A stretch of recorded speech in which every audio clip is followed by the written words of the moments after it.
Chapter 301. Ministry of Justice. When Zhou Zhong walked out of the prison, the assistant minister of the Ministry of Justice, who was waiting outside, whispered into his ear, "Lord Qin from the Ministry of Personnel is here." The Ministry of Personnel and the Ministry of Justice were the pillars of the old party in the imperial court. Zhou Zhong walked into the yamen and saw a figure standing there. He asked, "Lord Qin, are you here for something important?" The assistant minister of the Ministry of Personnel turned around and looked at Zhou Zhong. He asked, "The higher-ups say that the assistant minister of the Ministry of Rights must be punished severely. This is a big blow to the Zhou family and the new party. We can't let go of this opportunity." Zhou Zhong said calmly, "Just the assistant minister of the Ministry of Rights is not enough." The assistant minister's eyes flashed.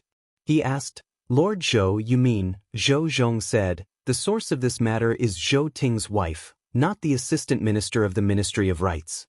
If we can drag her down, the Zhou family will protect her for the sake of their reputation or for other reasons. My goal is the Zhou family's 2 death exemption medallions. Without them, it will be much easier for us to fight the Zhou family in the future." The assistant minister of the Ministry of Personnel nodded. The late emperor's death exemption medallions were actually given to a thief who stole the country. It is indeed a disgrace to us. It would be best if we can make them use the medallions. However, I don't think the assistant minister of the Ministry of Rights will rat out his mother-in-law. The Zhou family will not use the medallions for a mere assistant minister of the Ministry of Rights. Zhou Zhong looked at him and asked, "Does Lord Qin not believe me?" The assistant minister of the Ministry of Personnel was stunned. He asked, "Could it be?" Zhou Zhong said, "The assistant minister of the Ministry of Rights has already confessed that it was his mother-in-law, Zhou Ting's wife, who instigated him to frame Li Mu. She is the mastermind behind the scenes. This time I will make the Zhou family pay the price." The assistant minister of the Ministry of Personnel was shocked. The assistant minister of the Ministry of Rights actually ratted her out. Then he came to his senses and praised, "Lord Zhou is always full of surprises. If we can make the Zhou family hand over the 2 death exemption medallions, Lord Zhou will have done a great service." Zhou Zhong said calmly, "This is what I should do in order to support the legal wife." An uninvited guest arrived at the entrance of Zhou residence. The assistant minister of justice, Zhou Zhong, also had the surname Zhou, but he was different from the Zhou family. When he was in the imperial court, he sided with the old party. Over the years, the officials of the new party had suffered many losses in his hands. Zhou Zhong came to the Zhou clan alone. Even though there were no officials from the Ministry of Justice following him, the first Missy's husband was still in the Ministry of Justice's prison. Nothing good could come from Zhou Zhong's visit to the Zhou clan at this moment. Even so, the Zhou clan's gatekeeper did not dare to slight him. After inviting him into the Zhou clan's residence, he went to report it as quickly as possible. Zhou Zhong sat in the front hall, sipping his tea. After a while, someone stepped into the hall. Censor Zhou Xiong walked to the main seat and sat down. Only then did he look at Zhou Zhong and ask, "Assistant Minister Zhou, what business do you have with my Zhou residence?" Zhou Zhong put down his teacup and said, "I'm here on official business, so I won't beat around the bush." The assistant minister of the Ministry of Rights hired assassins to frame an important official of the court. Before he could finish, he was interrupted by Zhou Xiong. "The assistant minister of the Ministry of Rights has committed a serious crime. The Ministry of Justice will punish him accordingly. The Zhou clan will abide by the law and will not interfere." Zhou Zhong nodded and said, "That's good. In that case, I'll have to trouble Censor Zhou to invite Madame Zhou out so that I can bring her back to the Ministry of Justice for interrogation." Zhou Xiong's expression changed when he heard this. He forced himself to calm down and glared at Zhou Zhong. He asked, "What does the case of the assistant minister of the Ministry of Rights have to do with Madame Zhou? She's the wife of the court. How can you interrogate her just because you want to?" Zhou Zhong's expression was calm as he said slowly, "His Majesty has decreed that the Ministry of Justice will handle the case of Lord Li being framed. Anyone involved in the case, regardless of identity or status, will be punished severely. The assistant minister of the Ministry of Rights has already confessed that Madame Zhou is the mastermind behind the case of Lord Li. If the Zhou clan does not hand her over, it will be considered as defying the decree. Is the Zhou clan going to defy the decree? The veins on Zhou Xiong's forehead throbbed. He quickly regained his composure and said, "Assistant Minister, please don't cross the line." Zhou Zhong said calmly, "If I didn't cross the line, the person who came to the Zhou residence today would be the constable of the Ministry of Justice." Zhou Zhong's words were very clear. As the assistant minister of the Ministry of Justice, he did not have to arrest criminals personally. However, he had shown enough respect to the Zhou clan by coming here alone. If the Zhou clan still insisted on being stubborn, they would be asking for it. This also meant that the Ministry of Justice was determined to take Madame Zhou. There was no room for negotiation. Even though Zhou Xiong wanted to kill the assistant minister of the Ministry of Rights, he had to admit that this matter had blown up. After he calmed down, he looked at Zhou Zhong and said, "Sir Zhou, please go back first. I'll personally go to the Ministry of Justice to deal with this matter in 2 hours." Zhou Zhong stood up and said, "I'll be waiting at the Ministry of Justice." A moment later, in a courtyard of the Zhou residence, a woman grabbed her messy hair and gritted her teeth as she yelled, "Bastard, bastard. I didn't agree to Qian marrying him back then, but you insisted. Do you see his face now?" Zhou Ting slapped her face and said angrily, "Shut up. If it wasn't for you, things wouldn't have turned out this way." The woman covered her face. After being stunned for a moment, she completely exploded. She grabbed Zhou Ting's neck and said crazily, "How dare you hit me? How dare you hit me?" Zhou Ting knocked her out with a slap and ordered the maids in the courtyard, "Take Madame back to her room to rest. Without my orders, don't let her out of her room." The 2 maids helped the woman back to her room. Zhou Xiong looked at Zhou Ting and asked, "Fourth brother, about this?" Zhou Ting closed his eyes and said, "Go and ask Big Brother. No matter what Big Brother decides, I'll agree." Zhou Xiong walked out of the courtyard and crushed a jade talisman. Soon, a figure suddenly appeared in the courtyard. It was the minister, Zhou Jing. Zhou Xiong walked forward and said, "Big Brother, the assistant minister of the Ministry of Rights at the Ministry of Justice sold out sister-in-law. Earlier, Zhou Zhong came to the residence to ask for her. I told him to go back and wait. How should we deal with this matter?" Zhou Jing's eyelids drooped slightly. He said, "As expected, the old party won't let go of this opportunity." Zhou Xiong sighed and said, "We have to answer to the Ministry of Justice. We can't really hand sister-in-law over." Zhou Jing said, "I'm afraid they don't want her." Zhou Xiong was stunned for a moment. He quickly reacted and asked, "Big Brother, are you saying that their goal is the Zhou family's death exemption medallion?" Zhou Jing extended his hand. There was a flash of golden light and 2 medallions appeared. He handed the medallions to Zhou Xiong and said, "Send these 2 medallions to the Ministry of Justice." Zhou Xiong took the medallions and said doubtfully, "2?" Zhou Jing said, "Either send them 2 or none. Sister-in-law is a member of the Zhou family. Isn't Qian'er's husband one too?" The death exemption medallion was too important. Zhou Xiong was reluctant to part with it and did not understand. After Zhou Jing's reminder, he quickly understood the matter. They could either save both of them or not save both of them. The Zhou family only had these 2 choices. As for saving one and giving up the other, as one of the 9 families of the Great Zhou, the Zhou family would be ridiculed if they did such a thing. The Zhou family could not afford to lose face. To them, they could lose benefits, but they could not afford to lose face. He kept the medallion inside. He left the Zhou family and headed to the Ministry of Justice.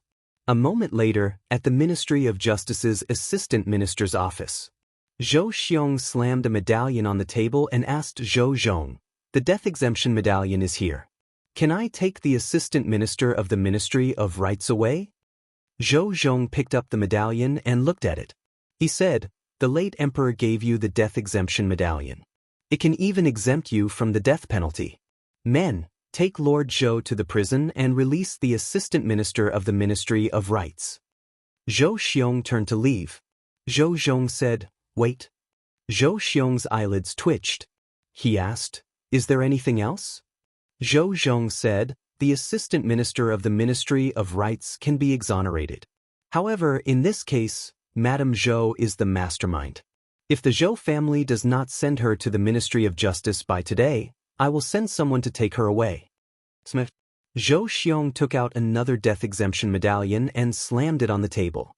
He said, "Is this okay now?"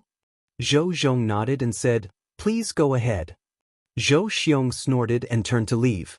Not long after, he walked out of the Ministry of Justice with the former Assistant Minister of the Ministry of Rights. He looked at him angrily and said, "Remember, the Zhou family wasted a death exemption medallion for you. Treat Qianqian better in the future. Don't be ungrateful."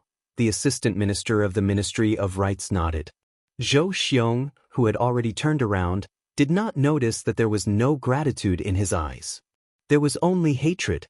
This matter had nothing to do with him, but in the end he was implicated and almost lost his life. First, the Zhou family gave up on him. Now they made such a face. Who are they trying to impress? Ministry of Justice. In the Assistant Minister's office, Zhou Zhong flipped open a book on the table. He flipped to a certain page, picked up a pen, and gently crossed off the two Zhou family on the list. Then he closed the book and said slowly, "There are 7 more." Li Mu walked on the streets. The people of Fairy's capital greeted him warmly. "Hello, Constable Li. Constable Li, you're still single. My daughter is also of age." "Constable Li, do you want to consider my daughter?" "Constable Li, I have 2 daughters. One is prettier than the other." "Constable Li, don't go." Li Mu could not resist the people's enthusiasm. He did not even bother to collect his telekinesis and fled. The case was cleared. It was very thorough. The people even knew the details of the case. Now, all the people of Fairy's capital knew that he was a virgin. Along the way, there were countless people who wanted to marry their daughters to Li Mu. Although Li Mu usually got along well with them, he did not have any thoughts about their daughters. It was all Zhou Zhong's fault. Because of this, he became famous in Fairy's capital again. Sooner or later, Li Mu would find him and settle the score. When he finally reached his house, he saw a few carriages parked at the entrance. Beside the carriages, Mr. Mei was instructing a few people to move the things inside. Li Mu walked over and asked, "What's all this for?" Lord Mei smiled and said, "This is His Majesty's reward to you. There are precious fabrics, rare flowers, and some rare items that were offered as tributes from various places. Later, His Majesty will have people rearrange the array formation in your residence." The carriages were parked in a row outside Li Mu's residence. If not for Mr. Mei's explanation, Li Mu would have thought that the Empress was moving into his house. He really didn't expect that Li Si would be right about this. Li Si said that the Empress would warm up to him again after a short period of coldness. Looking at the boxes of rewards, Li Mu even suspected that the Empress was trying to flirt with him. Li Mu did not know whether she had met her inner demons or not, but it was true that she was inexplicably cold and hot to him. Li Si had said that this was a routine between men and women. Only by being both hot and cold, and being neither friendly nor distant could they arouse the other party's nervousness and sense of danger. Now that Li Mu thought about it, during that period of time when he had been ignored, he had indeed been worried about his gains and losses. He had not been able to eat or sleep well, and his mind had been filled with thoughts of the Empress. But thinking about it carefully, it was impossible for the Empress to know such a sophisticated trick. Her EQ was not much better than Xiao Bai's. How could she come up with such a sophisticated trick? He shook his head, threw this bold and unrealistic thought out of his mind, and walked into the residence. The Empress had rewarded many things. Li Mu planned to pick some and send them to Zhang Chun. Old Zhang's protection of him in the imperial court was no less than Li Mu's protection of the Empress. Li Mu was very touched by this. He specially asked the Empress to reward Zhang Chun with a 3-sectioned residence. It was located in the North Court, not far from the Li residence. Although they were not neighbors, it was just a matter of walking a few steps. At this time, in a residence not far from the Li residence in the North Court, Zhang Chun stood at the door and ordered 2 palace guards. He said, move slowly. Don't break the things." Today, he finally fulfilled his wish of moving to a new residence. Although the residence was only changed from a 2-sectioned one to a 3-sectioned one, the location was worlds apart. This was the North Court, where the real high-ranking officials and dignitaries lived. If he lived here, he would not be embarrassed to say that he was an official in the imperial court. Zhang Chun pulled Madame Zhang around the new residence and asked, "How is it?" Madame Zhang said, "It's big enough, but the furniture is a bit old. Why don't we order some new ones?" Zhang Chun shook his head and said, "There's no need to waste money. It won't be too late to change after a few days when we get a bigger residence." Madame Zhang was shocked. She said, "This is already big enough. You want a bigger one?" Zhang Chun nodded firmly and said, "3-sectioned is nothing. At this rate, it's not impossible for us to get a 5-sectioned one. You can just wait to enjoy your life. Tidy up the room first. When you're done, I'll take you to Lord Li's residence for a walk." Madame Zhang sighed and said, "I knew that Constable Li had a bright future. I asked you to set him up with Yi, but you were unwilling. Now, there are so many girls in the Immortal's capital who want to marry him." Shoo! Zhang Chun covered her mouth and said, "Didn't I tell you not to mention this in the future? You must remember this. Otherwise, there won't even be a 2-sectioned or 3-sectioned residence, let alone a 5-sectioned one. You don't want us to bring our daughter back to the small courtyard of the Yamen, do you?" Chapter 302. The case of the Assistant Minister of the Ministry of Rights being instigated by his mother-in-law to frame his colleague had attracted widespread attention, both among the people and in the imperial court. Everyone's attention was on the Ministry of Justice as they paid close attention to the progress of this matter. Using despicable means to frame a colleague had crossed the bottom line of the imperial court. According to the law, both the Zhou family's wife and the Assistant Minister of the Ministry of Rights would be severely punished. However, in the end, the Assistant Minister of the Ministry of Rights was only demoted from his position, while the fourth wife of the Zhou family only lost her status as a madam. This was because the Zhou family had taken out the 2 death exemption tokens bestowed by the late emperor. Although it was a bit wasteful to use death exemption tokens to absolve the crime, they had no choice but to do so. According to the law, as the mastermind, the fourth wife of the Zhou family would not only be stripped of her status as a madam, but she would also be demoted to a lowly status. If the Ministry of Justice was more ruthless, it would not be impossible for her to be classified as an official prostitute. The Zhou family was now considered a royal family. If the Zhou family's wife became an official prostitute, the Zhou family's face would be trampled on. The Zhou family would also become the laughingstock of the entire divine capital. The Zhou family had used the death exemption tokens to absolve the 2 of their crimes. However, the old party, especially the Shao royal family, did not feel good about it. The Zhou family had seized the late emperor's empire, and now they had to use the death exemption tokens bestowed by the late emperor to absolve the Zhou family of their crimes. To the Shao family, this was more disgusting than swallowing 100 flies. Fortunately, these 2 tokens would not appear in the future. Sooner or later, they would be disgusted. It was better to be disgusted sooner rather than later. A grand banquet was being held in a luxurious mansion in the southern court. At the banquet, everyone from the old party gathered. Apart from the officials of the imperial court, there were also many members of the Shao royal family. The table was filled with delicacies. Everyone toasted and laughed. The Ministry of Justice's Zhou Zhong was undoubtedly the main character of this banquet. His position in the old party was extremely high. This time, he had made the Zhou family suffer such a huge loss and made a great contribution to the old party. The Zhou family scoundrels tried their best to curry favor with the late emperor when he was still alive and obtained 2 death exemption tokens from the late emperor. Every time I think of this in the past few years, it feels like a fishbone is stuck in my throat. Now that I've finally spat out this fishbone, it feels great. This is simply satisfying. The Zhou family's 2 death exemption tokens are gone. We have one less worry. Lord Zhou, let me toast to you. Lord Zhou, let me toast to you. Zhou Zhong was the main character of today's banquet. Even the original members of the royal family of the Shao clan gave him enough respect. This also made the other officials present envious. Zhou Zhong held a high position, had the ability and the means, and was also highly regarded by the Shao clan. After today, he would probably come into contact with even more secrets of the royal family. His future was limitless, and definitely would not be limited to the position of Assistant Minister of the Ministry of Justice. Once the Shao clan regained power, his position in the court would be even higher than it was now. Imperial Palace, in front of Chengel Palace. A palace maid on duty was on duty. A few figures came from afar and stopped beside her. She looked up and immediately bowed.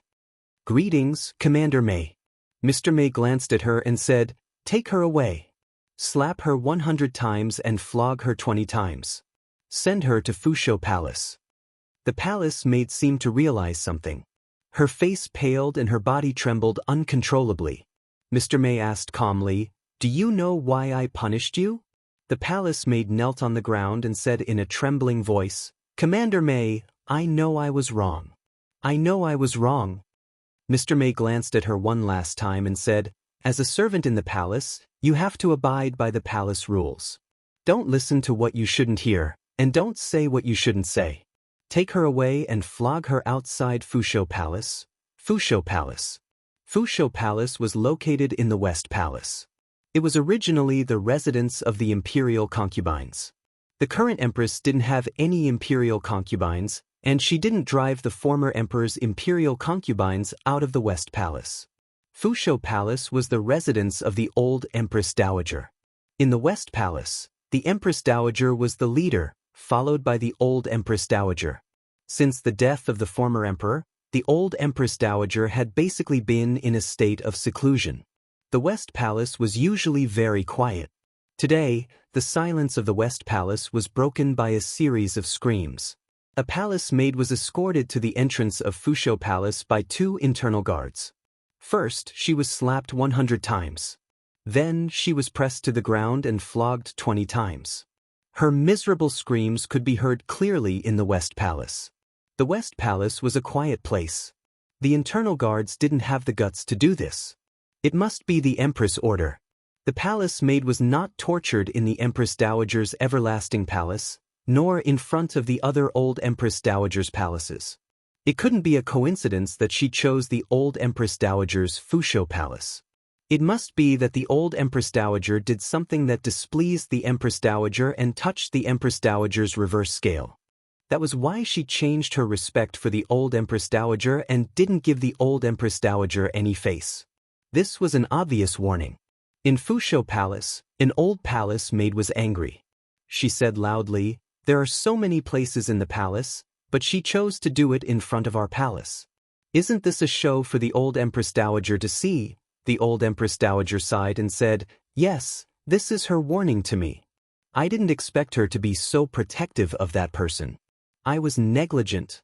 Not long after, a palace maid came in and said, "Old Empress Dowager, that palace maid fainted. Should we send her out of the West Palace?" The old Empress Dowager shook her head and said, "No matter what, she is still one of my people. Bring her into the palace and let her work in Fusho Palace." Then she looked at the old palace maid and asked, "How is Yunyang?" The old palace maid sighed and said, "The prince consort's accident was a big blow to the princess. She locked herself in the princess residence all day and didn't see anyone." The imperial concubine said, "No one would have thought that the one surnamed Chui was actually a spy from the devil sect. Go to the princess mansion and say that it was Aijia's order to let her come to Fusho Palace and stay with Aijia for a few days." Princess Yunyang's residence. After Chui Ming's identity as a spy was exposed and he escaped from Luoyang, Princess Yunyang locked herself in the residence. She didn't see anyone except for her personal maid who brought her food every day. At this time, in Princess Yunyang's room, she looked at a woman who suddenly appeared and asked in shock, "Who are you?" The woman smiled at her and said, "It doesn't matter who I am. What matters is that I am here to help you." Princess Yunyang said warily, "Leave quickly or I will shout for help." The woman shook her head and said, "Go ahead. I have sealed this place with an array. Even if you shout until your throat breaks, no one will hear you." Princess Yunyang said with a pale face, "What do you want?" The woman looked at her and said slowly, "Didn't I say that I am here to help you? Do you want to see the prince consort again? Do you want to sit on the highest position?" The woman's voice was bewitching. Princess Yunyang asked blankly, "What is the highest position?" The woman said, Of course it is the supreme position. The position of the emperor. Princess Yunyang was shocked and said, "How is that possible?" The woman smiled and said, "If other women can sit there, why can't you? Don't forget that you have the blood of the Shao royal family and are the daughter of the late emperor. You are more suitable to sit on that position than her." In the room, Princess Yunyang pondered over her words and the wariness on her face gradually disappeared. Li residence. Li Mu already knew that the Zhou clan had used 2 death exemption gold medallions to save the assistant minister of the Ministry of Rights and Zhou Chu's mother.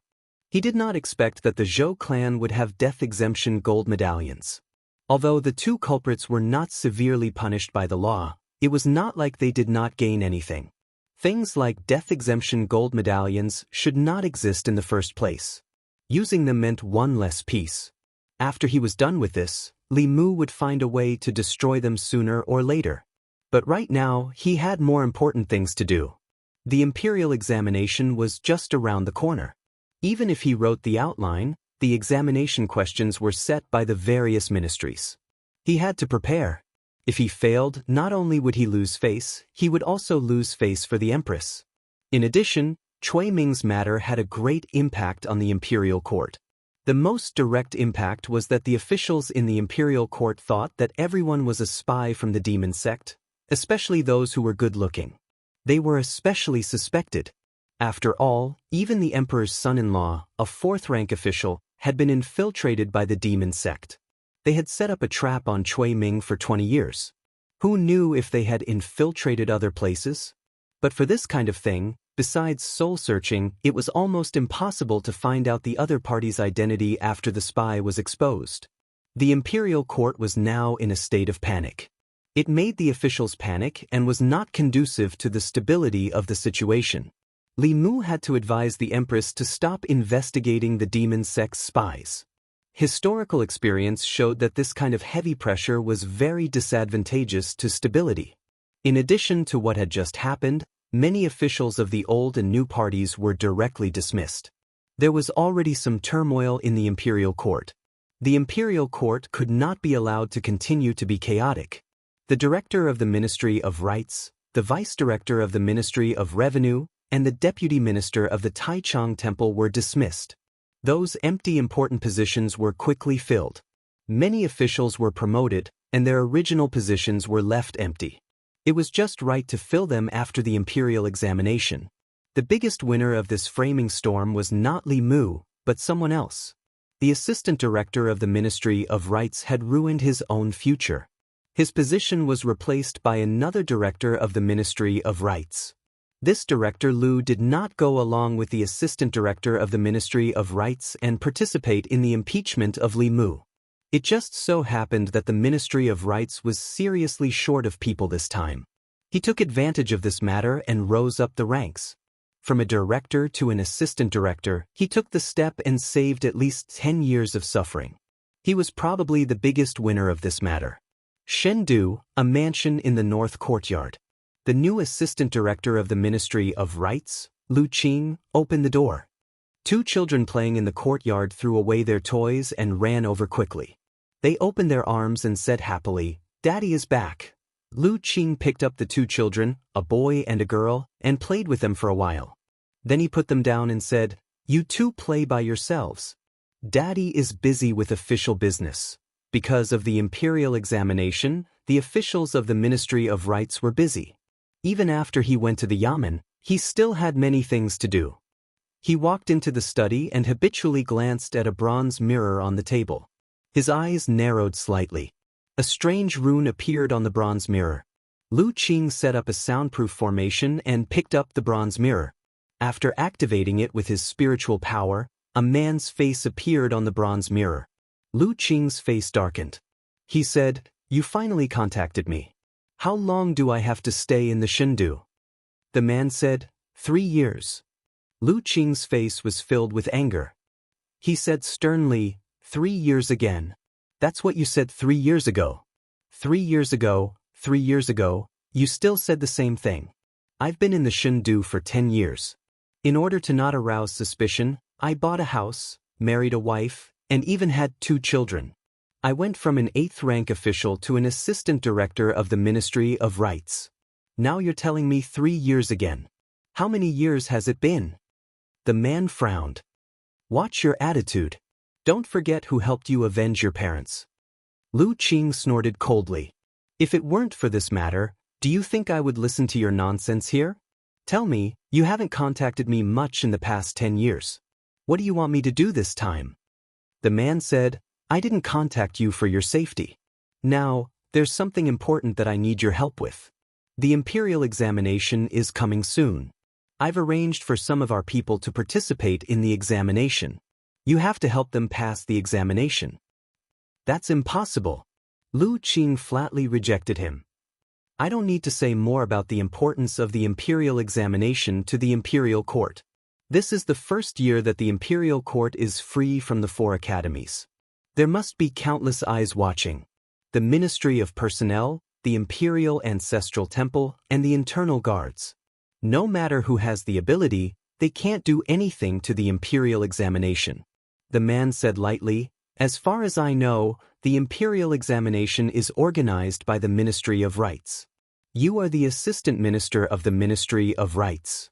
Isn't it easy to help a few people? Lu Qing shook his head. The risk is too great. I can't do it. Who knew that Cui Ming was also your spy and accidentally exposed himself? Now the imperial court is investigating spies very closely. People like me are the main suspects. Every day, I go to the imperial court in fear. Do you know how much pressure I'm under? The man's voice was unquestionable. This is an order. I'm not discussing it with you. Don't forget who avenged your parents. If I didn't send you to the academy, you wouldn't be where you are today. You should know the consequences of disobeying orders. Your wife, your children, and you will all die without a burial place. Lu Qing looked out of the window at the 2 children who were laughing and playing in the yard. After a while, he withdrew his gaze and asked, Aren't you afraid that I'll be exposed? The man said lightly, Cui Ming's identity was accidentally exposed. You are different from Cui Ming. You're my spy. Only I know your identity.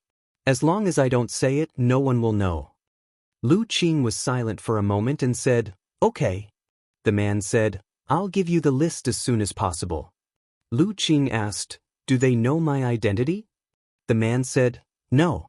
The fewer people who know about your identity as a spy, the better. Lu Qing nodded and said, I'll do my best to help them. But I can't guarantee that I won't be exposed. Over the years, I've been undercover in the imperial court and found a lot of secrets. Just in case, I have to give these things to you first. You need to come to Luoyang.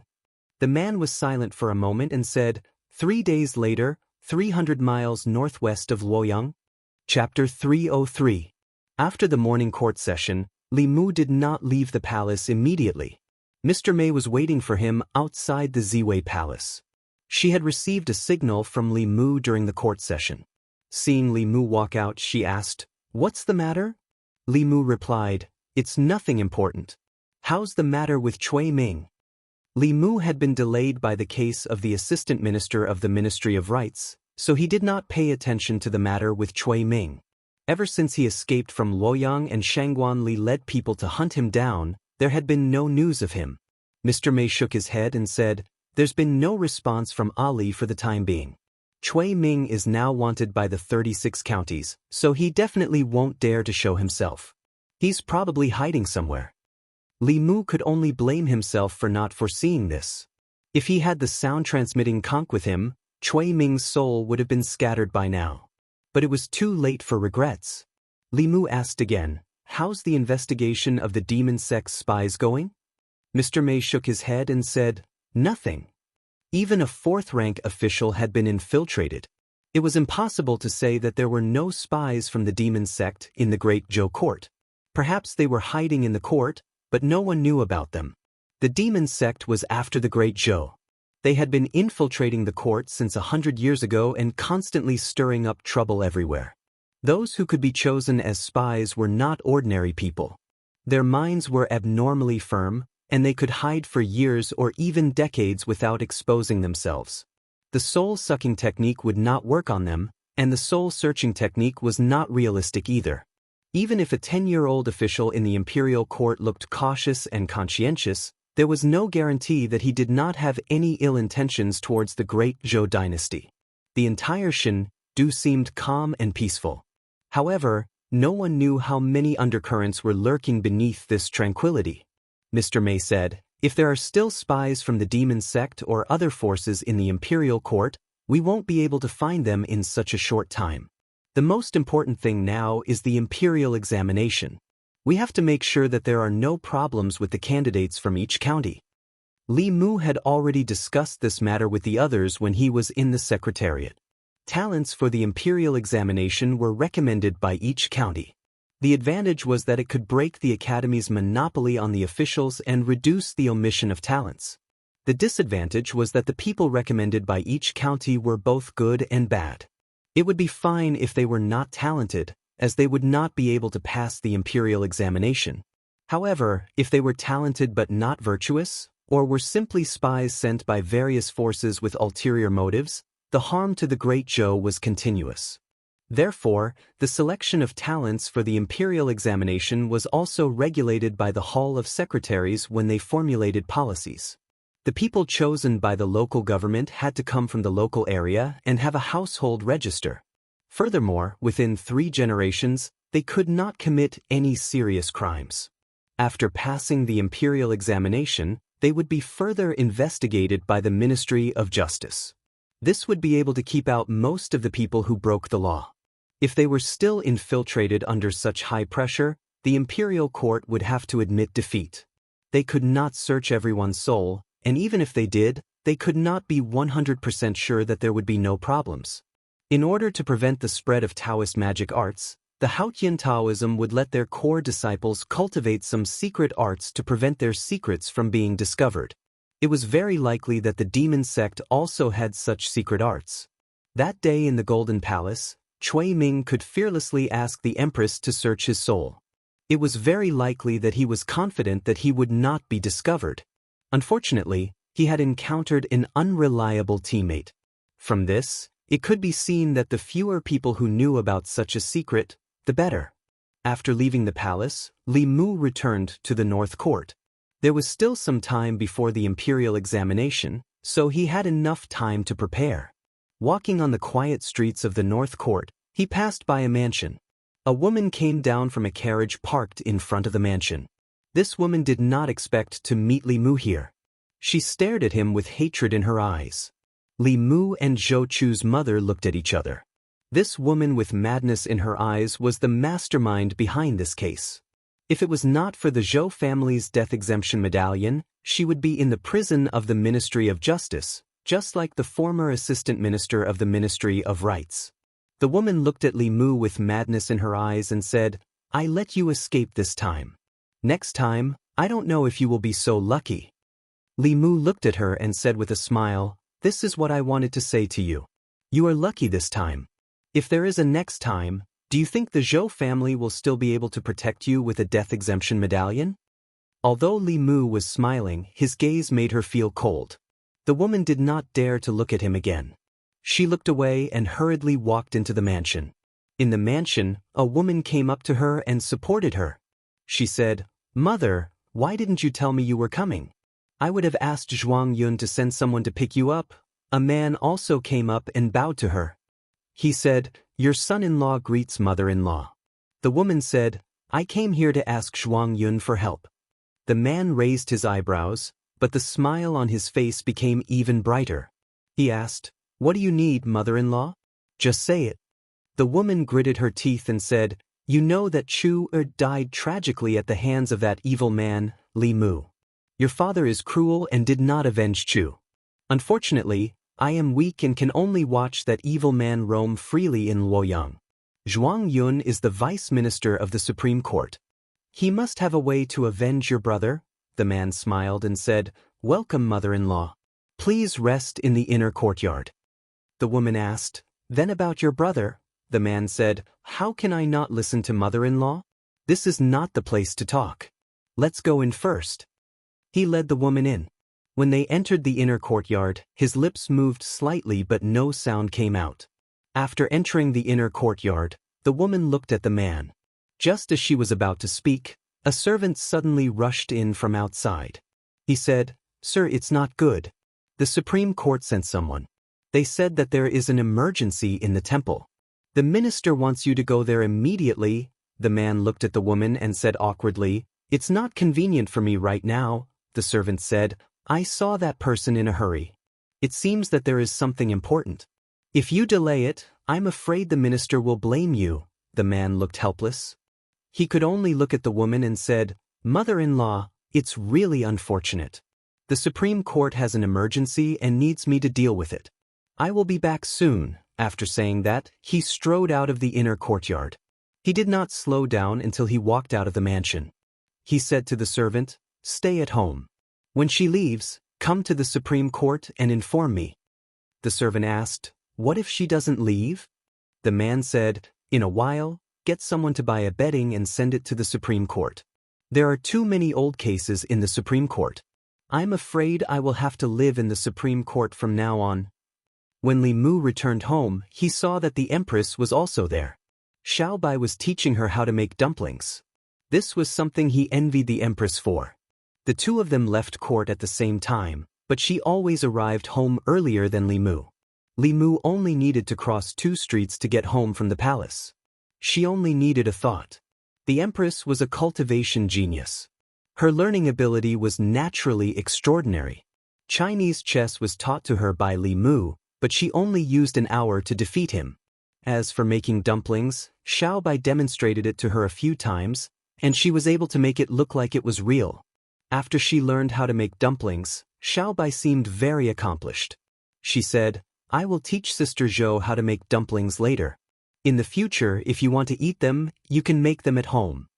Zhou Yi put down the dumplings in her hands and said calmly, "Sister doesn't have a home." Xiao Bai was stunned for a moment. Then she smiled and said, "Sister Zhou, you can treat this as your home in the future. When Sister Lu and Sister Wan come back, we can make dumplings together." Li Mu could understand the Empress's feelings. To a certain extent, they were the same kind of people. They both had a home that they could not return to. The Empress's home was still there. However, to her, that home was not a home. Li Mu really could not return to his own home. Sensing Li Mu's sudden depression, Zhou Yi looked at him in confusion and asked, "What's wrong?" Li Mu shook his head and said with a smile, "It's nothing." His sadness only lasted for a moment. If he were given 2 choices, to return to the world he was familiar with or to stay here, Li Mu would choose the latter without hesitation. In the other world, he had no more worries. In this world, not only could he realize his childhood dreams, but there were also many people he cared about. During this period, the Empress had been coming to Luo Yunyang more often. She also stayed longer and longer. In the morning court, she was the lofty and majestic Empress. After the morning court session, she was the big sister next door, Zhou Qiong. She cooked together with Xiao Bai, went shopping together, and trimmed the garden together. Perhaps even the courtiers would not dare to believe that the person they saw on the streets was Her Majesty the Empress. As the day of the imperial examinations approached, the atmosphere in Chengdu gradually became tense. Students from all over the country gathered there. They were about to take part in an examination that could change their fates for the rest of their lives. Everyone cherished this opportunity very much.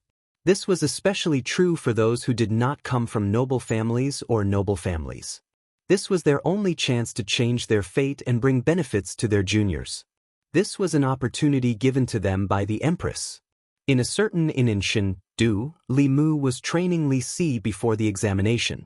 Although he was suspected of being a judge when he took part in the examination, if he did not take part, he could only be a constable and an imperial censor. There were also many restrictions when he worked for the Empress in the imperial court. During this period, many inns in Chengdu had earned a lot because the imperial examinations were approaching. Even though they had raised the price several times, the rooms still could not meet the demand. In a certain room on the 2nd floor of a remote inn far away from the imperial city, 4 figures were gathered around a table, staring at a bronze mirror on the table. One of them used blood to write a complicated rune on the bronze mirror. Then he used his magic power to activate it. The bronze mirror flashed, but there was no change. That person had a puzzled look on his face. That's impossible. That lord clearly said that when we reach Shin, do and activate this magic artifact, he will immediately contact us. In the past 3 days, we have tried many times. Why hasn't he responded even once? Chapter 304.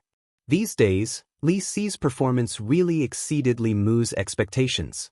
Back in the North County, with Chen Miao Miao by his side, it was understandable that Li Si restrained himself. But this was the divine capital, thousands of miles away from the North County. Chen Miao Miao was far away on Baiyun Mountain. Li Si didn't hang around brothels or hook up with girls. After all, he had lost his primordial yang long ago. Even if he really messed around in the divine capital, Chen Miao Miao wouldn't find out. But he didn't. He locked himself in his room all day to prepare for the exam. If he didn't have to go to the Ministry of Justice to check his identity today, he might not even leave the inn. When he indulged himself, Li Mu was shocked. When he restrained himself, Li Mu was shocked. On the way to the Ministry of Justice, Li Si asked, "How's your friend?" Li Mu asked, "Which friend?" As soon as he said this, he remembered who Li Si was talking about. Li Mu said, "You're right. He and that girl have reconciled, but it's not like what you said. There's just a small misunderstanding between them. It'll be fine after they explain it clearly." Li Si raised his eyebrows.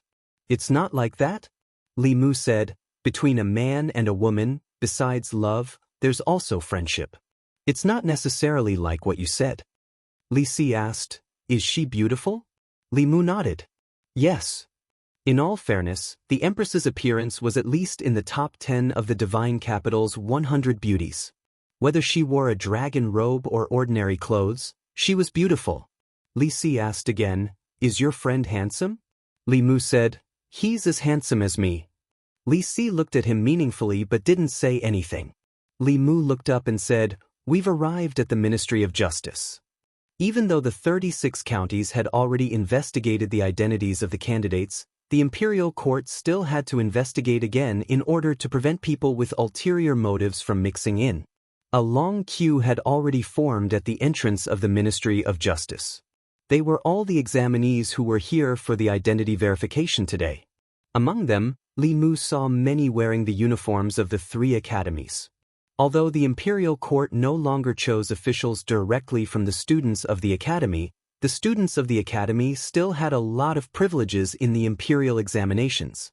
Any student of the academy could directly participate in the imperial examinations without being nominated by the local government. The academy had a history of 100 years and had contributed far more to the Great Zhou than to the destruction. It was unrealistic to directly exclude the academy from the imperial examination. In fact, although the imperial court had introduced the imperial examination, it still could not change the special status of the academy. The students who had been taught in the academy for a few years were far superior to the local talents in terms of character and talent in all aspects. In order to completely change the academy's domination of the imperial court, they had to strengthen the local basic education. This was not something that could be changed overnight. Of course, the academy was also aware of this. Therefore, when the Empress almost arbitrarily carried out the imperial examination, there was not much resistance from the academy. Whether it was changed or not, it did not have a big impact on the academy. Although Li Mu had acquaintances in the Ministry of Justice, he did not openly seek special treatment. He stood at the back of the queue with Li Si. However, when he stood in the queue, a few students in front of him who were wearing the academy's uniforms did not even line up. They moved far away and looked at him in horror. The scene of Li Mu grabbing people at the entrance of the 3 academies with a metal chain in his hand was still engraved in their minds. They were really worried that Li Mu would suddenly conjure a metal chain in his hand and directly put it around their necks. In the 3 academies, Li Mu's name was taboo. The bailiffs of the Ministry of Justice quickly noticed the abnormality here. They thought that someone was causing trouble. Immediately, 2 bailiffs came over. When they saw Li Mu, they were shocked and quickly invited him into the Ministry of Justice. Li Mu was here to check his identity this time, not to cause trouble. However, it was obvious that his presence here would affect the normal order of the examination. He had no choice but to walk into the Ministry of Justice with Li Si. The examination this time was supervised by the Ministry of Justice, the Ministry of Personnel, the Ministry of Rights, and the Imperial Clan Temple. In the front yard of the Ministry of Justice stood several officials from different offices. It was obvious that the Imperial Court attached great importance to the Imperial examination. Zhou Zhong walked over slowly and asked, "Lord Li, what brings you to the Ministry of Justice today?" Li Mu said, "To participate in the identity examination." Zhou Zhong asked, "Lord Li wants to participate in the Imperial examination?" Li Mu glanced at him and asked, "Can't I?" The officials then realized that although Li Mu had caused a lot of trouble in the divine capital, he was not an official of the Imperial Court from the Academy. He was only a bailiff and an Imperial censor, but he was already able to cause a lot of trouble in the Imperial Court. If he passed the Imperial examination and had an official identity, what would happen? Yes. Zhou Zhong nodded and said, "Lord Li, you don't have to be examined anymore." Li Mu shook his head and said, "There are no exceptions before the Imperial examination. Lord Zhou, just treat me as an ordinary examinee." Zhou Zhong did not say anything else. He brought Li Mu to a government office. In the office, an official from the Ministry of Justice was sitting and questioning a young man. Name: Chen Liang. Place of birth: Jiangyin County, Jiangqing County. Who recommended you? The county magistrate of Jiangqing. There was a small bell on the table in front of the young man. It should be a Dharma instrument used to detect lies. If he lied and caused the instrument to respond, it would be difficult for him to walk out of the Ministry of Justice today. After the young man walked out, the official from the Ministry of Justice said, "Next." Another examinee was about to enter but was stopped by Zhou Zhong. He was unhappy and looked sideways. Then he immediately retracted his head and took a step back to make room. Li Mu walked in under Zhou Zhong's signal and placed the examination papers on the table. The official from the Ministry of Justice did not even raise his head and asked, "Name?" Li Mu. Place of birth: North County, Yangqiu County. Who recommended you? Your Majesty. Who? The official from the Ministry of Justice raised his head. The people recommended by the local people were usually the county magistrate or governor. He did not know who the emperor was. When he raised his head to confirm, he saw Li Mu and was stunned for a moment. He immediately stood up and said, Lord Li, that's enough." Zhou Zhong looked at the official and said, "Write me down as the recommended person." This kind of examination was just a formality. It was difficult to detect people with ulterior motives through the Dharma instrument. After the imperial examinations ended, those who passed would be examined in more detail. After Li Mu, Li Si passed the examination quickly. When the two of them walked back to the courtyard, an official hurried in and said to Zhou Zhong and the others, "Sorry, I'm late." The assistant minister looked at him and frowned. The imperial examinations are the most important thing in the imperial court. How can you be so careless? Sorry, cough cough. The official said apologetically. Suddenly, he covered his mouth and coughed. There was blood coming out of his mouth. The officials were shocked and quickly asked, "Lord Lu, what's wrong?" The official waved his hand and said, "Something went wrong with my cultivation last night and I suffered internal injuries." "It's nothing," one of the officials said. "Lord Lu, why don't you return to your residence and rest? With us here, nothing will happen. Lord Lu, take care of your body is more important." The official shook his head and said, "The imperial examinations are the most important thing in the imperial court. How can I leave my post without permission? It's just a small injury. It's nothing." Li Mu already knew the identity of this person. He was the new assistant minister of the Ministry of Rights. Last time, when Li Mu was framed, this person was the one who benefited the most.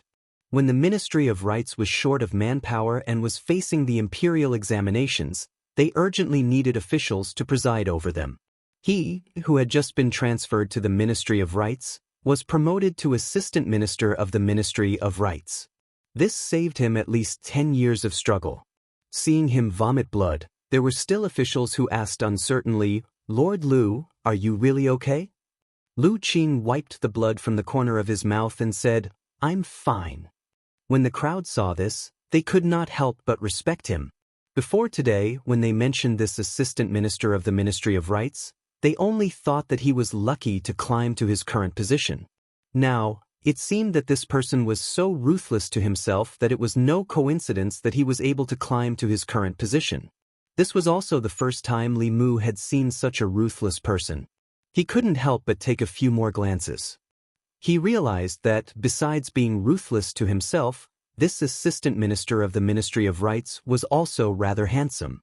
Although he was not as bewitching as Cui Ming, he could definitely be considered a handsome man, comparable to several Zhang Chuns. The assistant minister of the Ministry of Rights also noticed him. He clasped his hands and said, "This must be Lord Li Mu. My apologies, my apologies." Li Mu clasped his hands and said, "Lord Lu has truly worked hard for the imperial court." Lu Qing chuckled and said, "This official is only doing what is required of me. I can't compare to Lord Li's contributions to the imperial court." As the two exchanged a few words of praise, they suddenly heard quarreling from the side. "Why can't I take the examination? Give it back to me. Go, go, go. Don't delay the others here." Li Mu turned his head and saw a familiar figure. Wei Peng was being pushed out by two officials from the Ministry of Justice. His face was red as he argued with them about something. Li Mu quickly understood the reason. If Wei Peng had come to the Ministry of Justice to examine his qualifications for the imperial examination, there was a very high chance that he would not pass. His father, the minister-counselor of the Ministry of Revenue, Wei Teng, had just been removed from his post by the Empress. According to the rules, the first 3 generations of the Wei clan could not participate in the imperial examination. Wei Peng was currently the son of a guilty official, so he naturally could not pass the examination of the Ministry of Justice. Zhou Zhong walked over and glanced at Wei Peng. He asked the official from the Ministry of Justice, "What's going on?" The official bowed and said, "Lord Lu, this person is the son of a guilty official. According to the law, he cannot participate in the imperial examination." Zhou Zhong said, "The minister-counselor of the Ministry of Revenue was convicted after he received the examination. The Ministry of Justice's examination is only for those with bad intentions. Since he received the examination, he has the qualifications to participate in the imperial examination. The Ministry of Justice has no right to take away his right to participate." Since the assistant minister had already spoken, the official from the Ministry of Justice did not dare to say more. He obediently returned the examination to Wei Peng. Wei Peng took the examination and bowed to Zhou Zhong. "Thank you, Lord Lu." Zhou Zhong indifferently glanced at him and said, "I am acting according to the law." Chapter 305. Li Mu did not expect Zhou Zhong to help Wei Peng out of trouble. In principle, Wei Teng had already become a criminal. The 3rd generation of the Wei family could not take the imperial examinations. As Wei Teng's son, Wei Peng did not even have the right to take the imperial examinations. Zhou Zhong's reason, if one looked closely, did not hold water. However, he was the assistant minister of the Ministry of Justice. The reason he gave sounded a little reasonable. Since he protected Wei Peng, the officials of the Ministry of Justice did not dare to say anything. The officials of the Ministry of Personnel, the Ministry of Rights, and the Ancestral Temple also did not stand up against him for such an insignificant matter. After the examination, Li Mu and Li Si left the Ministry of Justice. As the crowd at the entrance of the Ministry of Justice moved, another examinee stepped into the yamen to be questioned by the officials of the Ministry of Justice. Name. Place of birth. Yushan County. Outside the yamen, upon hearing this name, the eyes of the assistant minister of the Ministry of Rights flashed. He suddenly said, "This is the first imperial examination of the imperial court. It is of great significance to the great Zhou. I fear that there will be various factions trying to disrupt the examination. We must be careful." The minister said, "It is precisely because of this that the Ministry of Justice is conducting today's examination." Lu Qing shook his head slightly and said, "In my opinion, the magic treasure used by the Ministry of Justice to detect lies is more like a decoration. Those who are magnanimous will naturally not fear it. Those who are truly guilty will definitely have something to rely on if they dare to come to the Ministry of Justice. They will not fear this magic treasure. The minister thought for a moment and nodded. Assistant Minister Lu's words are reasonable. However, it is impossible to perform a soul search on everyone. Not only is it difficult to carry out, it is also easy to cause chaos. Lu Qing shook his head. Naturally, there is no need to investigate everyone. As long as we investigate those who are highly suspicious, we can eliminate most of the risks. The assistant minister of the Ministry of Personnel snorted disdainfully. It is easy for you to say. How do we know who we should suspect and who we should not? Lu Qing glanced at him and said, as we all know, demon sex spies generally require a handsome appearance. Cui Ming is an example. The imperial examination is of great importance. It's not too much to examine candidates who are too handsome. After some thought, Minister Zhongzhen said, I think that Sir Lu's words make sense. The imperial examination concerns the future of the imperial court. No matter how careful we are, we can't be too careful. If we find out later, I'm afraid we won't be able to escape the blame. After discussing with each other, they all agreed to Lu Qing's suggestion.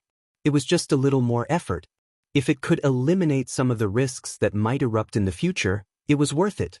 Lu Qing pointed at an examinee who had walked out of the office and said, You, come over here. The examinee, Zhou Jing, walked over nervously and asked, Sir, do you have any orders? Lu Qing asked, What's your name? The examinee said, My name is Xen Hao. Lu Qing looked at Zhou Zhong and the others and said, This examinee's appearance is extremely outstanding. Why don't we start with him? I've been injured in my cultivation recently and can't use too much mana. I'm afraid I'll have to trouble you all. Zhou Zhong walked out and said, I'll do it. The examinee's face was filled with shock and worry. He didn't understand and said, Sir, what is this for? Lu Qing patted him on the shoulder and said, Don't worry. We're just going to perform a simple soul search on you. If there are no problems, we'll let you go. The examinee was confused and said, Why? We didn't say that today's examination needed a soul search. Why didn't the others use it? Lu Qing comforted him and said, Don't be afraid. Sir Zhou is just going to ask you a few simple questions. After you're done, you can leave. The young man called Xen Hao, although his expression was calm, the fear in his heart had already reached an extreme. That official didn't tell him that the Ministry of Justice's initial investigation required a soul capture. He only said that they had people in the court who would help them pass the imperial examination and avoid the subsequent investigations. Without any prior preparation, he couldn't guarantee that he wouldn't say something that he shouldn't say when his soul capture was carried out. Lu Qing saw his hesitation and asked, What, is there a problem? Xen Hao shook his head and said, No. If he did not resist, he might be able to get away with it. As long as he showed the slightest sign of resistance, he would probably immediately give himself away. In order to ensure that nothing went wrong, he had already obtained a secret dossier beforehand. Within the dossier, there was detailed information on most of the officials in the court. This Zhou Zhong, the Assistant Minister of Justice, had the strength of the fifth realm. In order to resist a soul search, he had deliberately trained his mind. With the strength of the Assistant Minister of Justice, it should be impossible for him to break through the defenses in his heart. Thinking of this, he was much more relieved. He walked up to Zhou Zhong of his own accord and said, Sir, you may begin. Zhou Zhong nodded and said, Look into my eyes. Xen Hao raised his head and looked into Zhou Zhong's eyes. He only felt that Zhou Zhong's eyes had suddenly become a whirlpool, as if trying to suck in all of his mind. However, his mind was extremely firm. Although there was confusion in his eyes, as if his soul had already been searched, in the depths of his heart, he had always maintained a clear mind. Xen Hao thought that Zhou Zhong would immediately ask him questions, but he quickly discovered that Zhou Zhong's soul search had not stopped. On the contrary, the whirlpool in Zhou Zhong's eyes spun faster and faster. It was so fast that the part of his mind he used to maintain his consciousness was uncontrollably sucked in by the whirlpool. In his shock, Xen Hao wanted to immediately look away. It was also at this moment that the whirlpool in Zhou Zhong's eyes spun at its peak speed, completely controlling his mind. After an unknown amount of time, Xen Hao finally felt his consciousness return. He saw Zhou Zhong looking at him expressionlessly. The officials standing around him all had shocked expressions. Xen Hao had already realized what had happened. Without hesitation, he activated a magic treasure he had hidden in his sleeve. His body disappeared from where he stood. The next time he appeared, he was already outside the Ministry of Justice. He placed a fulu on his body and turned into a ray of light, dashing into the distance. Trying to run? They are indeed spies from the demon sect. How dare they? A few auras shot into the sky from the Ministry of Justice and headed in the direction he had disappeared. The sudden change of events stunned the candidates who were still queuing up outside the Ministry of Justice. On the streets of the divine capital, Li Mu had just parted ways with Li Si.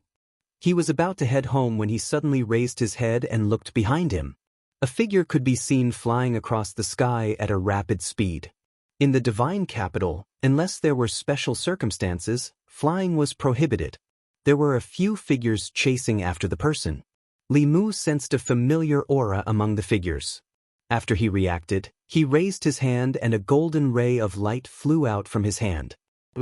After the sound of wind breaking, the figure that was flying in front suddenly stopped. His body was tied up by a golden rope, and the Fa Li in his body was quickly sealed. He fell from the sky and fainted. When Li Mu walked to his side, the other figures also descended from the sky. He looked at Zhou Zhong and asked, "What's going on?" Zhou Zhong glanced at the person on the ground and said, "This person is a spy from the demon sect. After I used the soul assimilation technique on him, he tried to escape." "Thank you for your help, Lord Li," Li Mu said. "It was just a matter of convenience. You could have caught him even if I didn't do anything." Then, he asked in surprise, "How did you find out that he was a spy from the demon sect?" Zhou Zhong said, "This person is handsome and attracted Lord Lu's suspicion. After I used the soul assimilation technique on him, I found out that he was a spy from the demon sect." The assistant minister of personnel looked at Lu Qing and said, "Lord Lu's eyes are as sharp as torches. You saw through his identity with a single glance." Lu Qing waved his hand and said, "I don't have such ability. I just happen to be lucky." The deputy minister sighed and said, "Lord Lu's luck is really good these days." He had just been transferred to the Ministry of Rights when the Assistant Minister of Rights was in trouble. Coincidentally, the Ministry of Rights was short of people for the imperial examination, so he was promoted to Assistant Minister. The first person he met with was a spy from the demon sect. His luck was really unparalleled. In this short period of time, Zhou Zhong had already completed the soul assimilation technique on this person. He said in a low voice, "He still has 3 accomplices in the inn. Lords, follow me and take down these demon sect spies." On the first day of the Ministry of Justice's investigation, they found out that there were spies from the demon sect who tried to sneak into the imperial examination. If they were lucky enough to pass the imperial examination and avoid the investigation, they would bring a lot of trouble to the imperial court. In addition, through the soul assimilation technique on these 4 people, they found out that there were still spies from the demon sect in the Great Zhou court. This news caused quite a stir in the imperial court. However, the 4 people didn't know the identity of the spy. The imperial court could only wait for this person to reveal himself. Only then would they find out. Cui Ming had been a spy for more than 10 years before he was accidentally discovered. No one knew who the next Cui Ming would be. The newly promoted Assistant Minister of Rights had undoubtedly contributed the most in this incident. If it weren't for his suggestion, these 4 demon sect spies wouldn't have been discovered so early. There had always been rumors in the imperial court about Lu Qing's promotion to Assistant Minister of Rights. They believed that he had relied on luck to obtain his current position. If it weren't for the previous Assistant Minister of Rights accident and the Ministry of Rights confirmation, this position wouldn't have been his. This time, these people all shut their mouths. Luck was also a kind of strength. Why was it that he was always the one with good luck? This already explained everything. After this incident, although Lu Qing didn't receive any rewards, his wife received the status of a woman with a title. This meant that this newly appointed assistant minister of rights and his family had truly stepped into the ranks of the nobility in the divine capital. Lu Manor. In the study, Lu Qing snapped his fingers, and a ball of flame appeared out of thin air. A bronze mirror on the table slowly flew up. After being enveloped by the flame, it quickly melted and turned into a pool of bronze liquid. Chapter 306. The imperial examinations were the cradle of the Great Zhou's officials. Li Mu guessed that the opposing powers of the Great Zhou wouldn't let go of this opportunity. However, he didn't expect the demon sect to be so brazen. It was a pity that they had gone through so much trouble to open up a path and send the spy to the divine capital, only to lose in an unexpected way. Spies were suspected because they were too handsome. After this matter, it was likely that the several demonic path sects would change their bad habit of judging people by their appearance. The more handsome and beautiful a spy was, the easier it was to arouse suspicion and the easier it was to be exposed. Of course, this wasn't necessarily a good thing for the imperial court.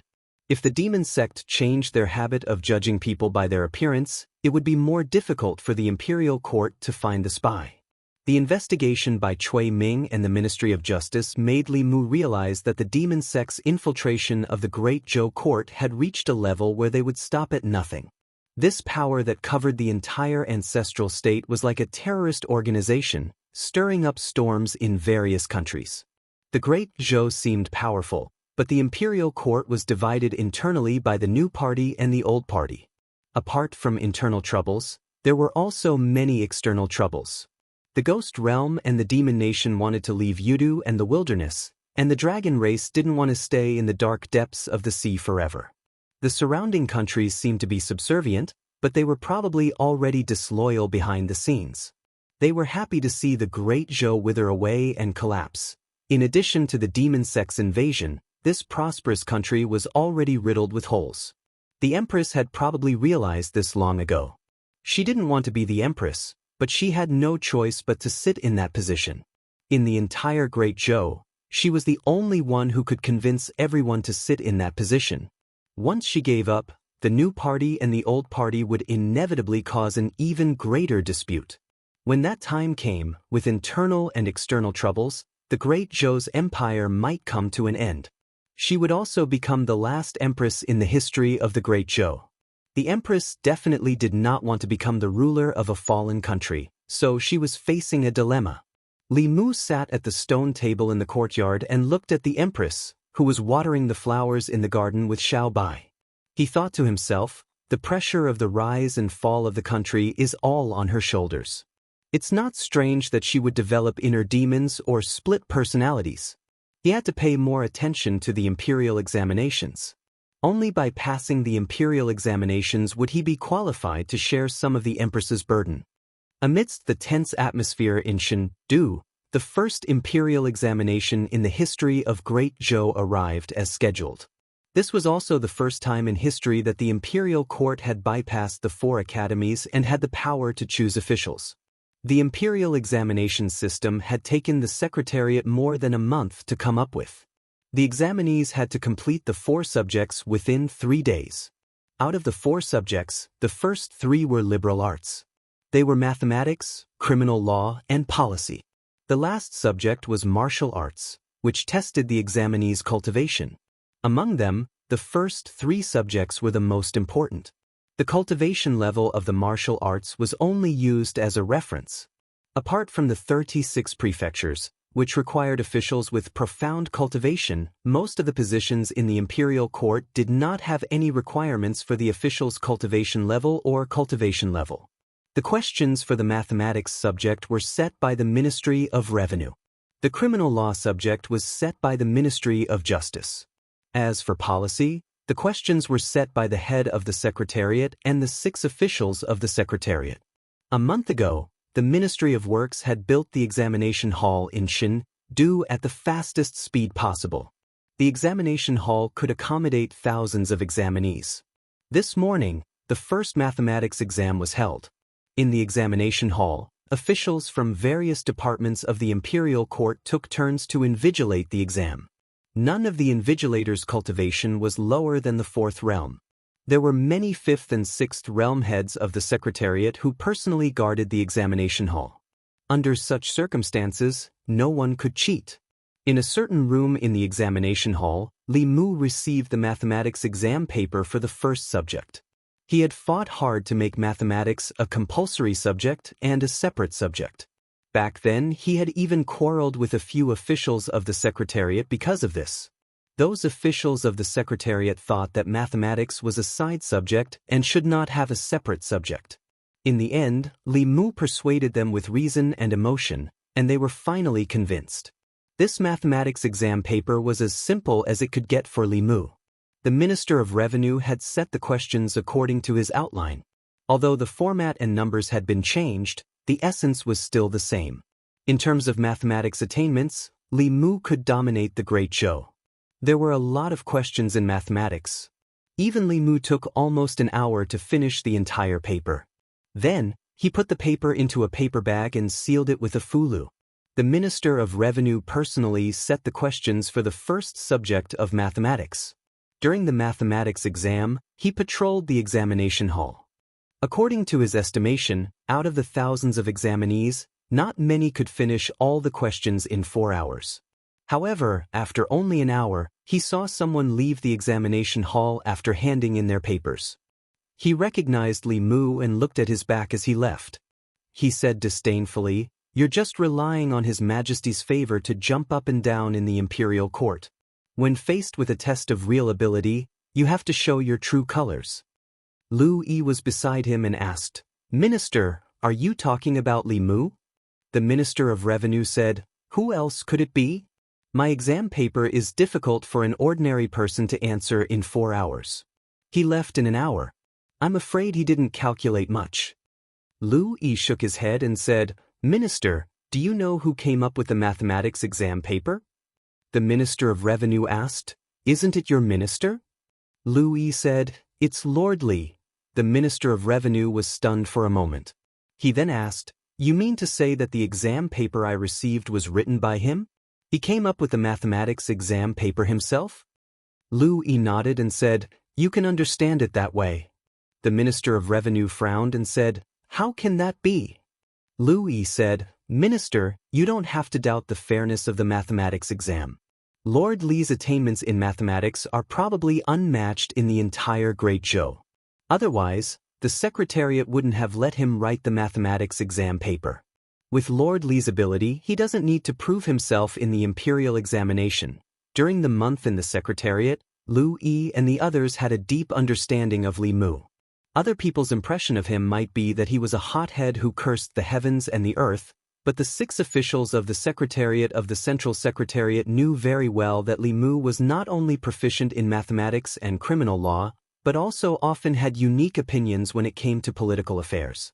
He didn't need to use the imperial examination to prove his ability. This was because the imperial examination used his ability as a blueprint to select talents. The imperial examination lasted for 3 days. The first day tested mathematics in the morning, criminal law in the afternoon, policy on the second day, and cultivation on the last day. Mathematics was very simple for Li Mu. However, the criminal law exam was different. Criminal law was one of the 4 subjects of the imperial examination. It was extremely important. After receiving the exam paper, Li Mu knew that the person who came up with the questions was something. There wasn't a single question in the entire exam paper that tested the original text of the law of the Great Zhou. All of the questions on criminal law were based on case studies. Moreover, they weren't simple cases. The cases involved were often more complicated. Sometimes, there would be discussions on law and morality. Li Mu often had to think for a long time before he could write down many of the questions. When he was leaving after the exam, Li Mu happened to meet the director of the Ministry of Justice and asked him a question. According to the director of the Ministry of Justice, the questions on criminal law were set by the Assistant Minister of the Ministry of Justice, Zhou Zhong. This was the same as Li Mu's guess. Only he could come up with such strange questions. The policy questions on the second day were much simpler for him. This subject was about how to govern a country. The students of the 3 great academies were very good at this. The policy questions were set by the Secretariat. During that month, Li Mu and the 6 officials of the Secretariat discussed it countless times. Other than the criminal law exam, the other 2 subjects were basically the same as the questions that Li Mu came up with and answered by himself. In the future, if he was short on money, he could write a few sets of mock exam papers and set up a pre-imperial examination class. Those who were qualified to receive education and could participate in the imperial examination were mostly rich people. A few sets of exam papers would allow him to make a lot of money. This was much faster than opening a shop. It was a completely cost-free business. Chapter 307. After careful consideration, Li Mu dismissed the idea of starting a pre-examination class. The imperial examination was a channel for the imperial court to select officials. It was a very serious matter. If he really did that, he would be looking down on the imperial court. If a cultivator wanted money, it was very simple. They could draw a few fulu and sell them to mortals. They would be able to obtain countless gold and silver items. The 3 examinations from 2 days ago had been completed. From now on, the fate of all the examinees in the imperial examination was decided. The results of the 3 examinations would determine whether or not they could pass the imperial examination. As for the combat examination, it would not affect the final results of the imperial examination. The combat examination was a separate subject. Those who performed well in the combat examination would receive more attention from the imperial court. They would have more opportunities to hold important positions in the imperial court in the future. For the last question, Li Mu did not hand in his paper early. Instead, he waited for Li Si to come out after the gong sounded. Seeing Li Si come out, Li Mu walked over and asked, "How was it?" Li Si said, "There are a few questions that I don't know how to answer, but it's not a big problem." After saying that, he looked at Li Mu strangely and asked, "You really didn't come up with the imperial examination questions?" Out of the 3 questions, he felt that the only difficult one was the criminal law. The laws that he memorized were almost useless. Fortunately, he had many years of experience as a constable in Yangqiu County. Even if he had never solved a case, he had seen Lord Zhang solve a lot of cases. Moreover, the law was used to maintain social justice. There were many questions that did not need to follow the law. A normal person could make the correct judgment based on their intuition. As for the mathematics and policy questions, other than a few, he could easily answer most of the questions. It was not because he was proficient in these 2 questions, but because these questions were all in the key points that Li Mu had highlighted for him. He could not help but suspect that Li Mu was the one who came up with the imperial examination questions. Li Si was not a big problem, so Li Mu did not need to worry about him. For Li Si, it was enough as long as he did not fail the rankings. With his cultivation, he would at least be able to obtain an evaluation of B in the martial examination tomorrow. His future development would even be above that of his father-in-law. The combat examination wasn't a competition between examinees. Instead, the examiners would assess the students' abilities based on their performance. The results of the combat examination from top to bottom were divided into B, C, and IT. Each grade was further divided into 3 subgrades. At noon on the 3rd day, all the examinees gathered at the examination grounds. The examinees who had never cultivated before did not need to participate in the combat examination. They could just watch from the sidelines. There were thousands of examinees in the imperial examination this time, and there seemed to be close to 1,000 cultivators. The combat examination was held by the Ministry of War. Among the 3 provinces and 6 departments of the imperial court, the Ministry of War was a very special department. Since the establishment of the Great Zhou, the purpose of the Ministry of War's existence was to defend against foreign invasions. They rarely participated in ordinary national affairs. All the generals of the Great Zhou were under the command of the Ministry of War. They led troops to guard the borders of the Great Zhou, guarding against the Ghost Realm and Yao Nation. They usually did not leave easily. The reform of the imperial examination this time had a great impact on the other 3 academies. However, it did not affect White Deer Academy much. White Deer Academy nurtured talented generals. After the students of White Deer Academy left the academy, They would go to guard the borders instead of staying in the divine capital. Naturally, they would not form factions in the imperial court. The officials of the Ministry of War all had deep cultivations. The Minister of War was the Dean of White Deer Academy. He was also the only 7th-level expert among the officials of the imperial court. The 2 assistant ministers were both 6th-level cultivators. The few directors of the Ministry of War were 5th-level cultivators.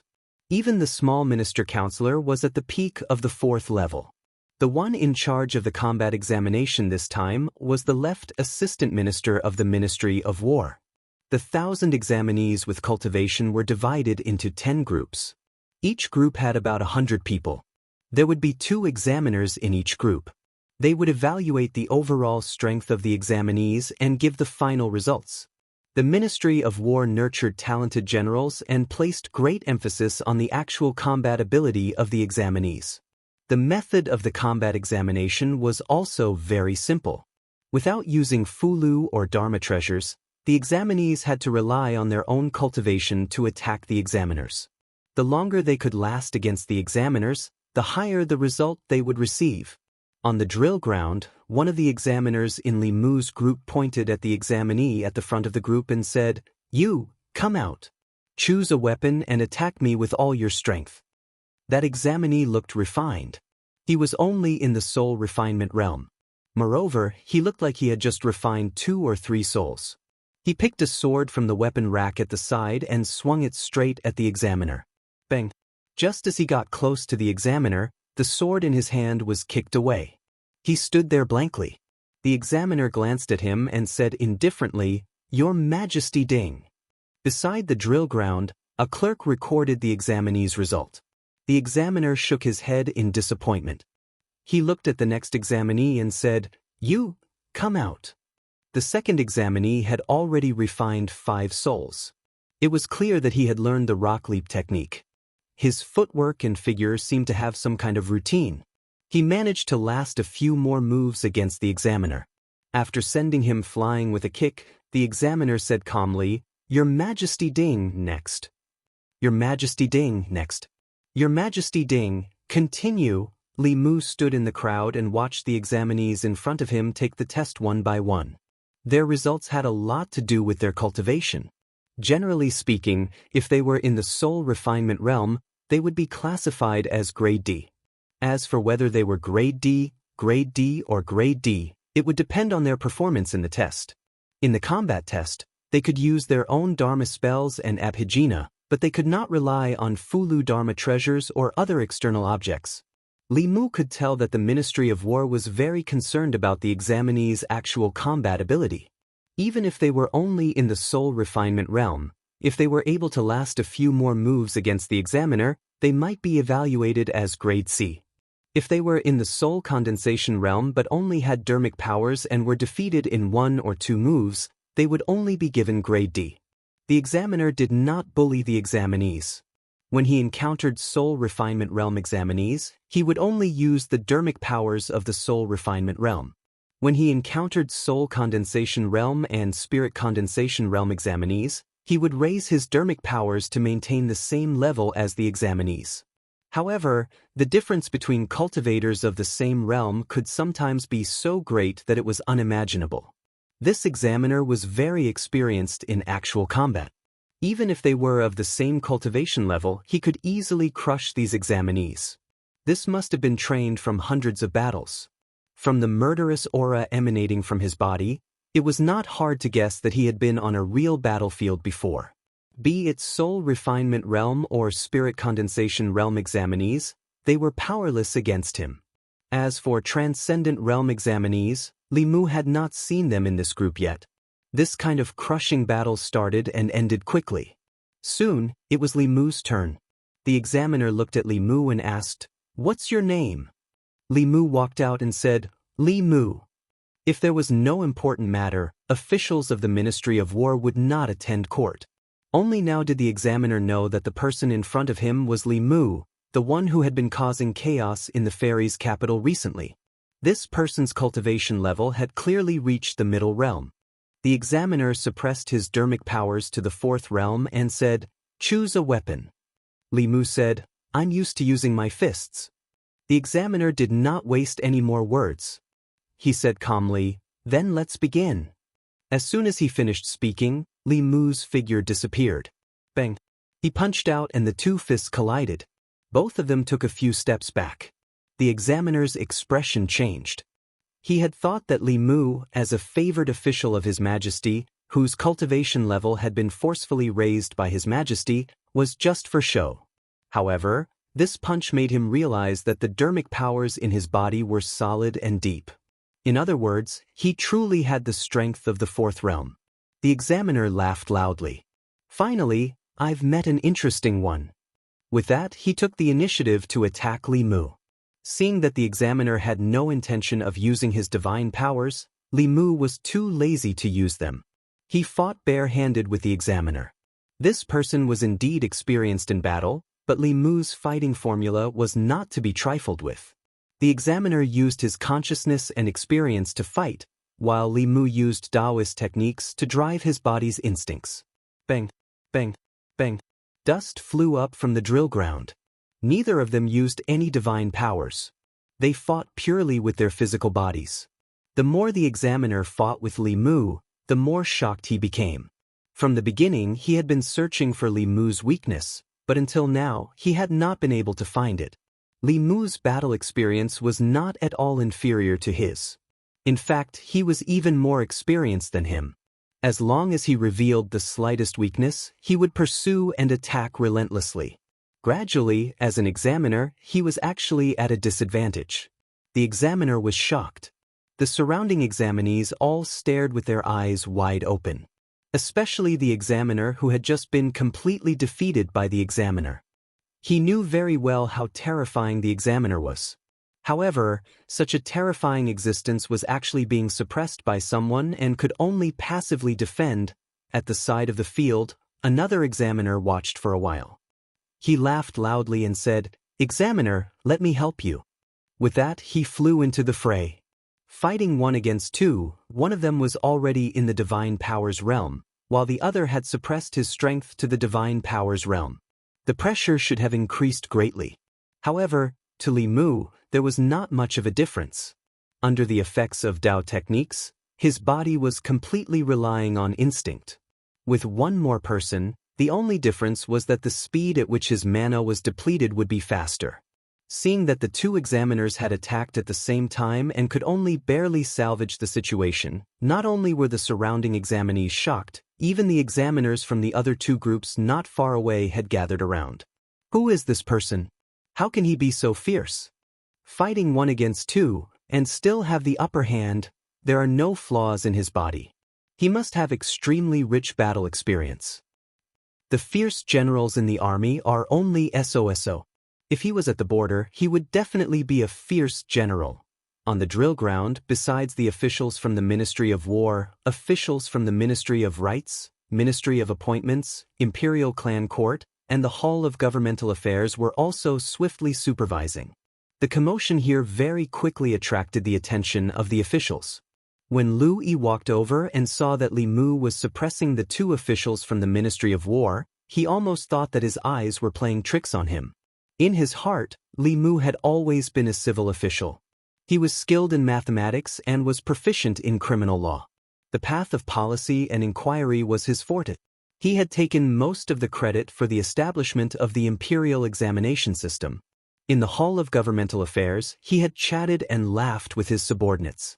He had looked extremely refined.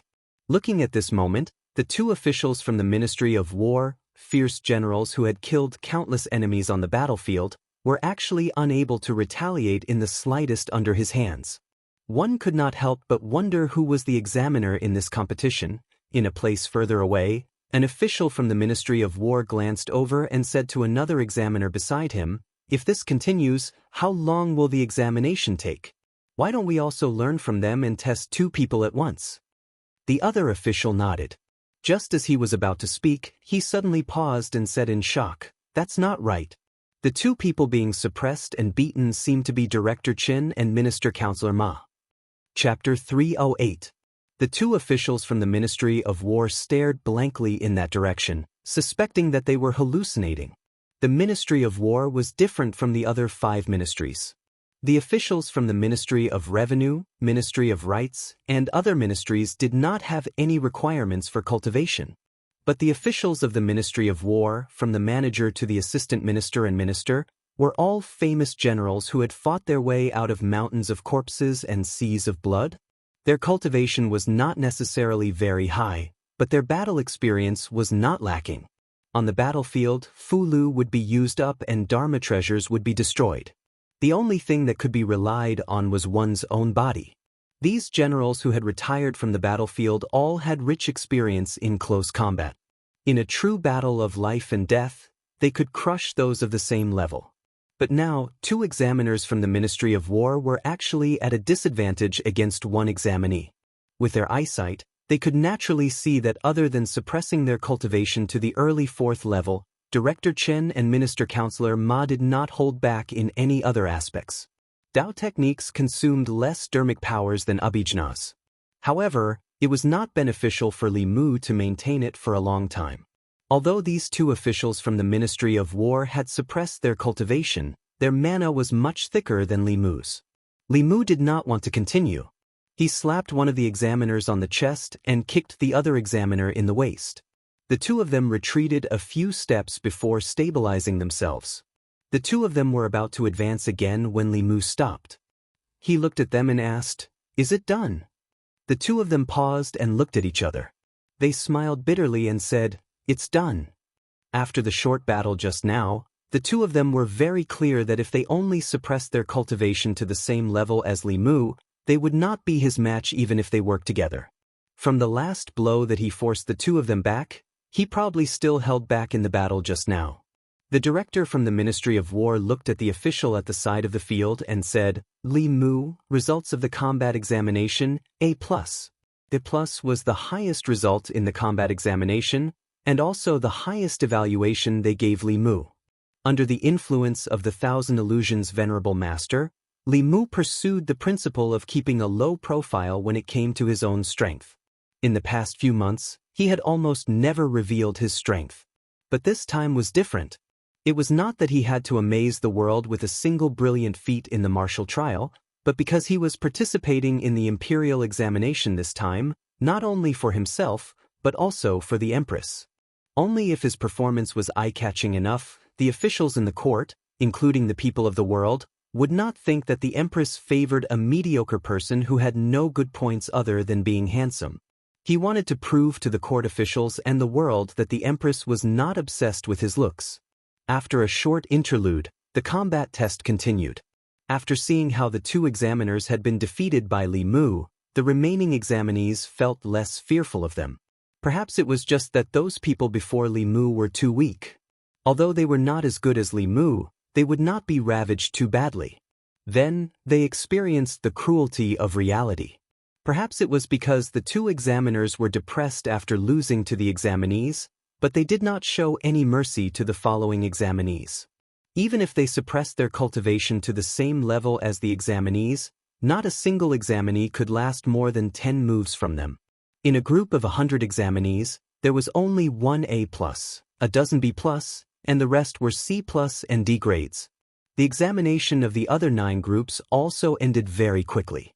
Among the 1,000 examinees, including Li Mu, 12 examinees obtained A+ results. Among these 12 examinees, 6 A+, 2 A+, and 4 A+. The other 3 examinees who obtained A+ also defeated the examiners in their group. This made Li Mu pay more attention to the other 3 examinees. Those who could defeat the examiners of the Ministry of War with their own strength without using Fulu or Dharma treasures were not to be trifled with. They were all at the 4th realm, and if they were not restrained, their true strength would be above the 4th realm. However, Li Mu did not recognize these 3 examinees. He walked to Lu Yi and asked, "Lord Lu, do you know the identities of these 3 examinees?" Lu Yi looked in the direction Li Mu was pointing and said, "The 2 young men are called Zhou Zheng and Zhou Feng. They are the sons of the Minister of War, and the last one is the Crown Prince of the South." Zhou Zheng, Zhou Feng. Li Mu couldn't help but look at the 2 young men a few more times. They were the sons of the minister and the younger brother of the empress. If the Zhou family could continue to be part of the royal family of the Great Zhou dynasty, one of them would be the future emperor of the Great Zhou dynasty. Similarly, if the Shao family regained power, the crown prince of the south would be one of the successors to the throne. Although the former emperor had many concubines, he only had one son with the empress and one daughter with the imperial noble consort. They were the deceased crown prince and the current princess Yunyang. It was said that this was because something went wrong with his cultivation in his early years, and he was devoured by the world and lost his fertility. Even in this world, infertility was a problem for many people. As such, according to the rules of the past, if the emperor did not have a son, he would have to choose one from the next generation of the imperial family. In principle, all the crown princes had a chance. In short, these three were the true sons of the great Zhou's top nobles. They were the true crown princes, and were not on the same level as the foppish sons Li Mu had met before. Li Mu looked at the three and could not help but sigh. So that's how it is. No wonder their strength is so abnormal. Lu Yi glanced at him, but did not dare to say anything. Zhou Zheng, Zhou Feng, and the crown prince of the south were powerful, but they had only defeated one examiner, and it was a narrow victory. Compared to them, the person who had single-handedly suppressed the two examiners and beaten them up was more deserving of this title. Not only that, but the Zhou brothers and the crown prince of Prince Nan were already nearing their 30s.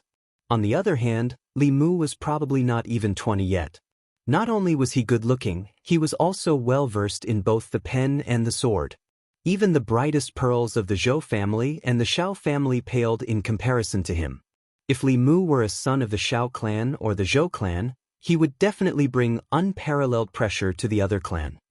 The martial trial was a supplement to the written trial.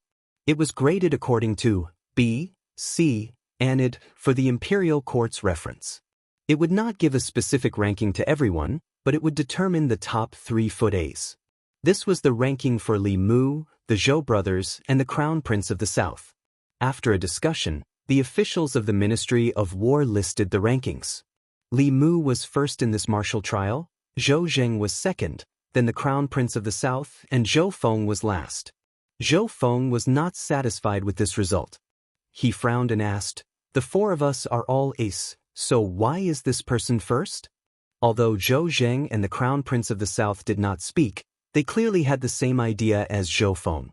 The Minister of War said, "Li Mu's martial attainment far surpasses that of the other candidates. The 3 of you are ace because you have the strength of ace. He is ace because the highest result in the martial trial is ace." Zhou Feng shook his head and said, "I'm afraid that your words will not convince the public." The Minister of War thought for a moment and said, "If you are not convinced, you can try." Zhou Feng waved his hand, and a wooden sword flew into his hand. He pointed the wooden sword at Li Mu and said, "Choose a weapon. Let me see the strength of your first place in the martial trial." Li Mu said, "I don't use a weapon." Zhou Feng glanced at him and said, "I won't hold back just because you don't use a weapon." As soon as he finished speaking, his body turned into an afterimage. The wooden sword cut through the air, making a sound like tearing silk as it headed straight for Li Mu. Li Mu leaned to the side and stretched out his hand. He used 2 fingers of his right hand to pinch the blade of his sword. His left hand formed a sword finger and pointed at his throat. Although it was only a finger, if he circulated his mana or used a sword technique, these 2 fingers could easily pierce through his throat. Of course, Zhou Feng must have some life-saving means on him. However, this was the martial trial. It was a test of martial arts. One could only rely on one's own strength and not external objects. Zhou Feng's challenge to Li Mu was defeated in 1 move. The Minister of War looked at Zhou Feng and asked, "Are you convinced?" Zhou Feng put down his sword and said, "I'm convinced."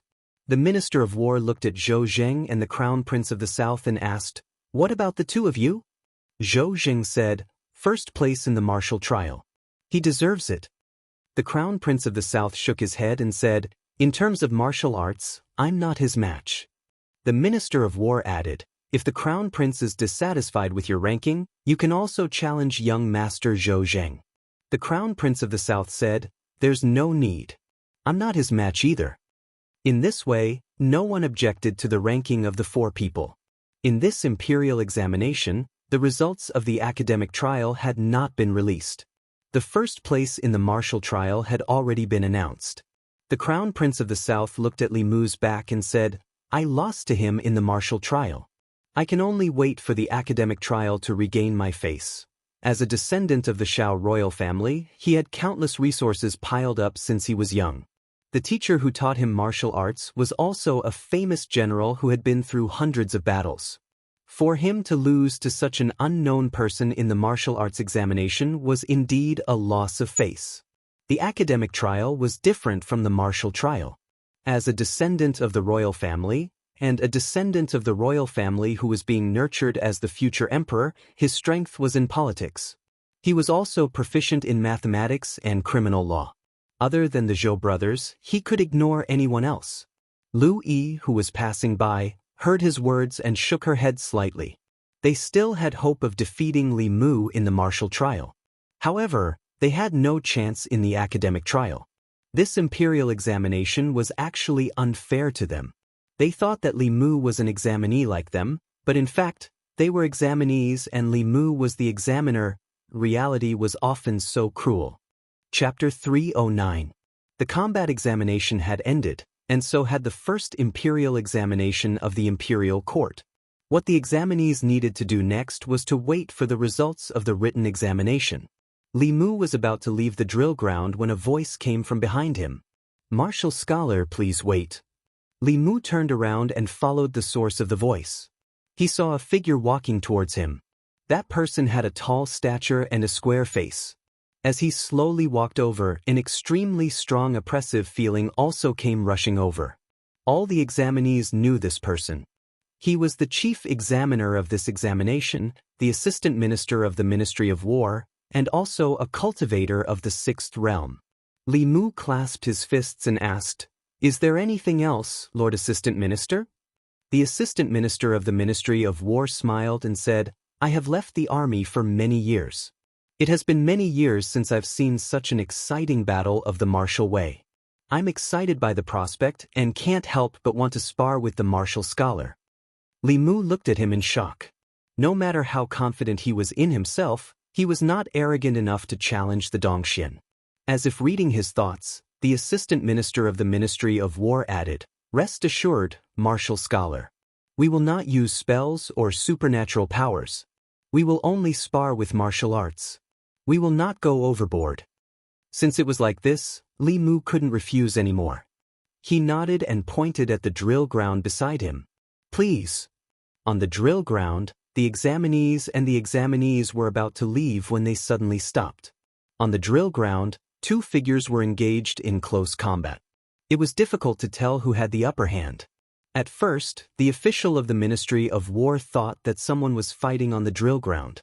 When he got closer, he realized that it was the assistant minister and the martial scholar, Li Mu. Soon after, many people's faces were filled with extreme shock. Who was the assistant minister? Before he became the assistant minister of the Ministry of War, he was a famous general in the Great Zhou. He had killed countless cultivators of the Yao kingdom on the battlefield. In terms of martial arts, there were not many people in the Great Zhou who could beat him. A young man who was not even 20 years old was actually on par with him in martial arts. One had to know that martial arts and spells were different. As long as one had enough mana, they could learn spells and spells. However, without experiencing life and death battles, without a lot of battle experience, it was very difficult to make any progress in martial arts. He was so young, but his attainments in martial arts were so profound. It was simply inconceivable. If they hadn't seen it with their own eyes, they wouldn't have believed it. The Zhou brothers and Prince Nan's crown prince watched from afar with fear on their faces. They had stayed in the academy for 2 years and had heard of Li Mu's name, especially the Zhou brothers. Because of Zhou Chu's death, Li Mu and the Zhou family had an irreconcilable blood feud. However, this did not mean that they would take Li Mu seriously. Everything that he had done was merely because he had the support of the Empress. If it had been anyone else, the result would have been the same. However, today's combat examination had greatly shocked them. They had been trained as the Crown Prince. A qualified crown prince had to be able to rule the country and maintain order in martial arts. In terms of cultivation, they were confident that they could compete with any genius in the world, including the core disciples of the 4 sects and 6 schools. Only this Li Mu had shattered their confidence. Zhou Feng took a deep breath and said, "Martial arts cannot represent all one's strength. When cultivators fight, fulu and magic weapons are the key to victory." Although this was somewhat self-comforting, it was also the truth. A low-level cultivator using a high-level fulu to instantly kill a mid-level cultivator was not uncommon in the cultivation world.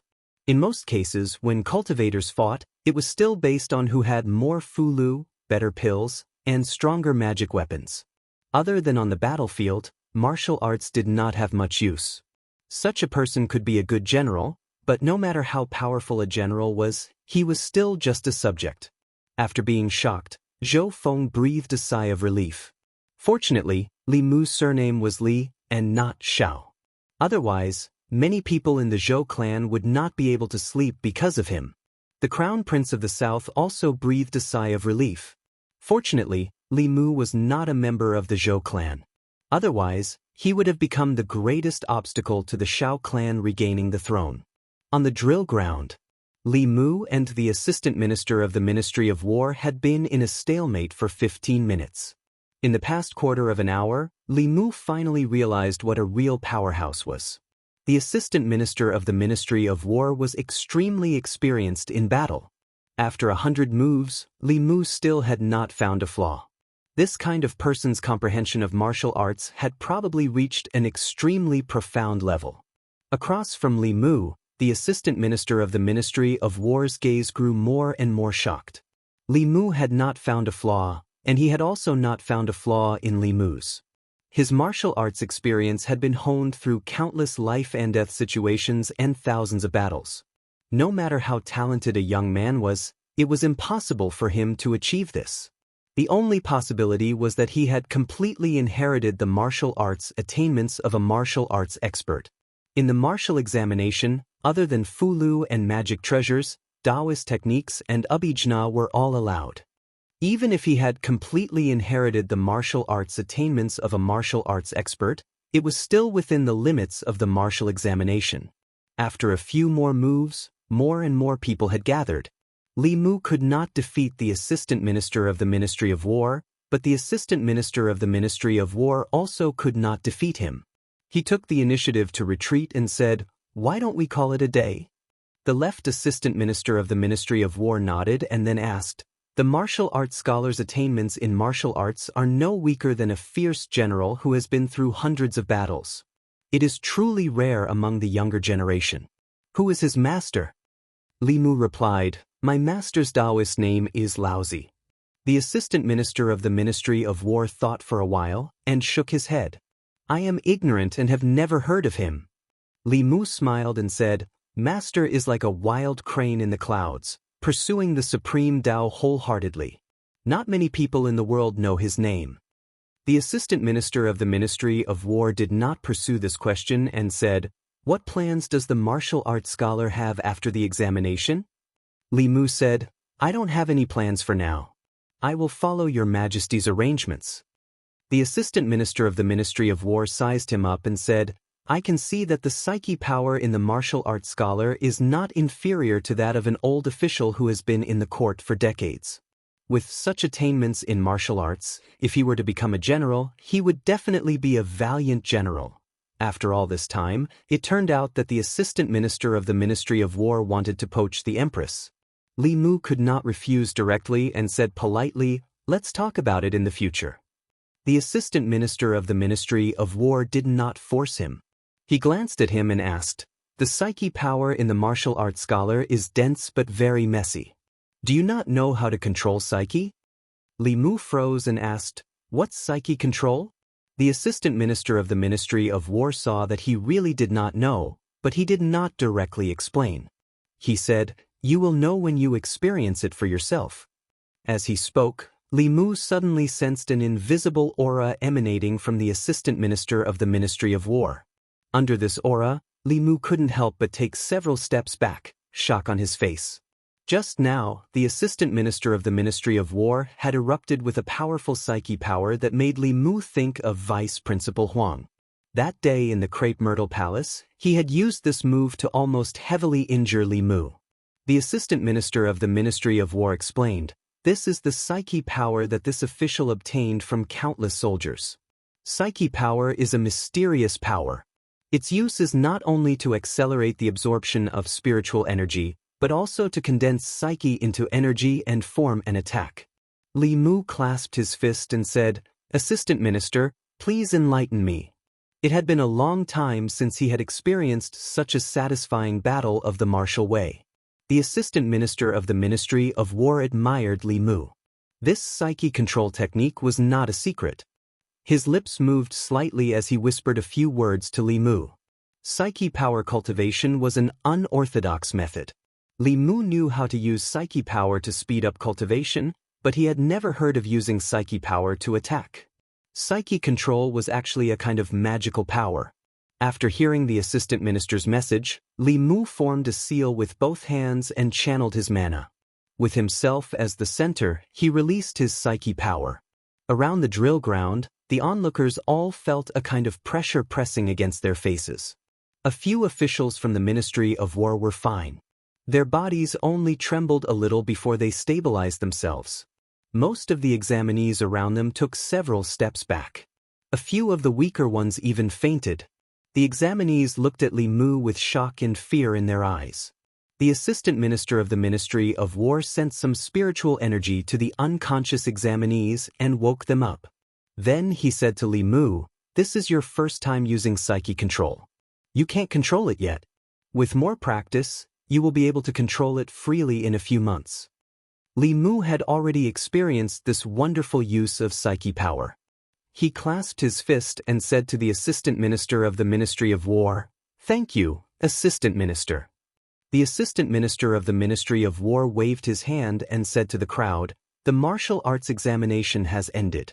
You can all leave now." In 3 days, outside the examination hall, the results of the written examination will be announced. This time, the written examination took 2 days, but the combat examination only took half a day. Unlike the written examination, the results of the combat examination were announced on the same day. The first imperial examination of the imperial court was already the center of attention. After the combat examination ended, the news quickly spread throughout the fairy's capital. Before the combat examination, people had already guessed who would be the top scorer of the combat examination. The brothers Zhou Jing and Zhou Feng were the sons of the Minister of War. They were also the most outstanding students of the Qingyun Academy. They were the sons of the South Prince. They were skilled in both civil and martial arts and were also outstanding talents of the younger generation. The Zhou family and the Shao royal family had poured too many resources into them. Since a few years ago, they had been groomed as the crown prince of the Great Zhou. The top scorer of both the civil and martial examinations would most likely be one of them. No one had expected that the top scorer of the martial examination would be Li Mu. Li Mu was naturally well known in the fairy's capital. However, the reason why he was famous was because he punished young ruffians and forced the imperial court to abolish unfair laws. It was also because he spoke so bluntly that the court officials could not raise their heads. It was also because he stood up for the people and was not afraid of the nobles and the academy. He had completely changed the unrighteous trend in the fairy's capital. He was famous for his courage, his passion, his righteousness, and his good looks. After the combat examination, Li Mu used facts to show them that he was not only capable of these things. The Li residence. When Li Mu walked into the house, Xiaobai ran over excitedly and said, "Sister Zhou, let us see everything just now." Benefactor is so powerful. Li Mu looked around and asked, "Is your sister Zhou home too?"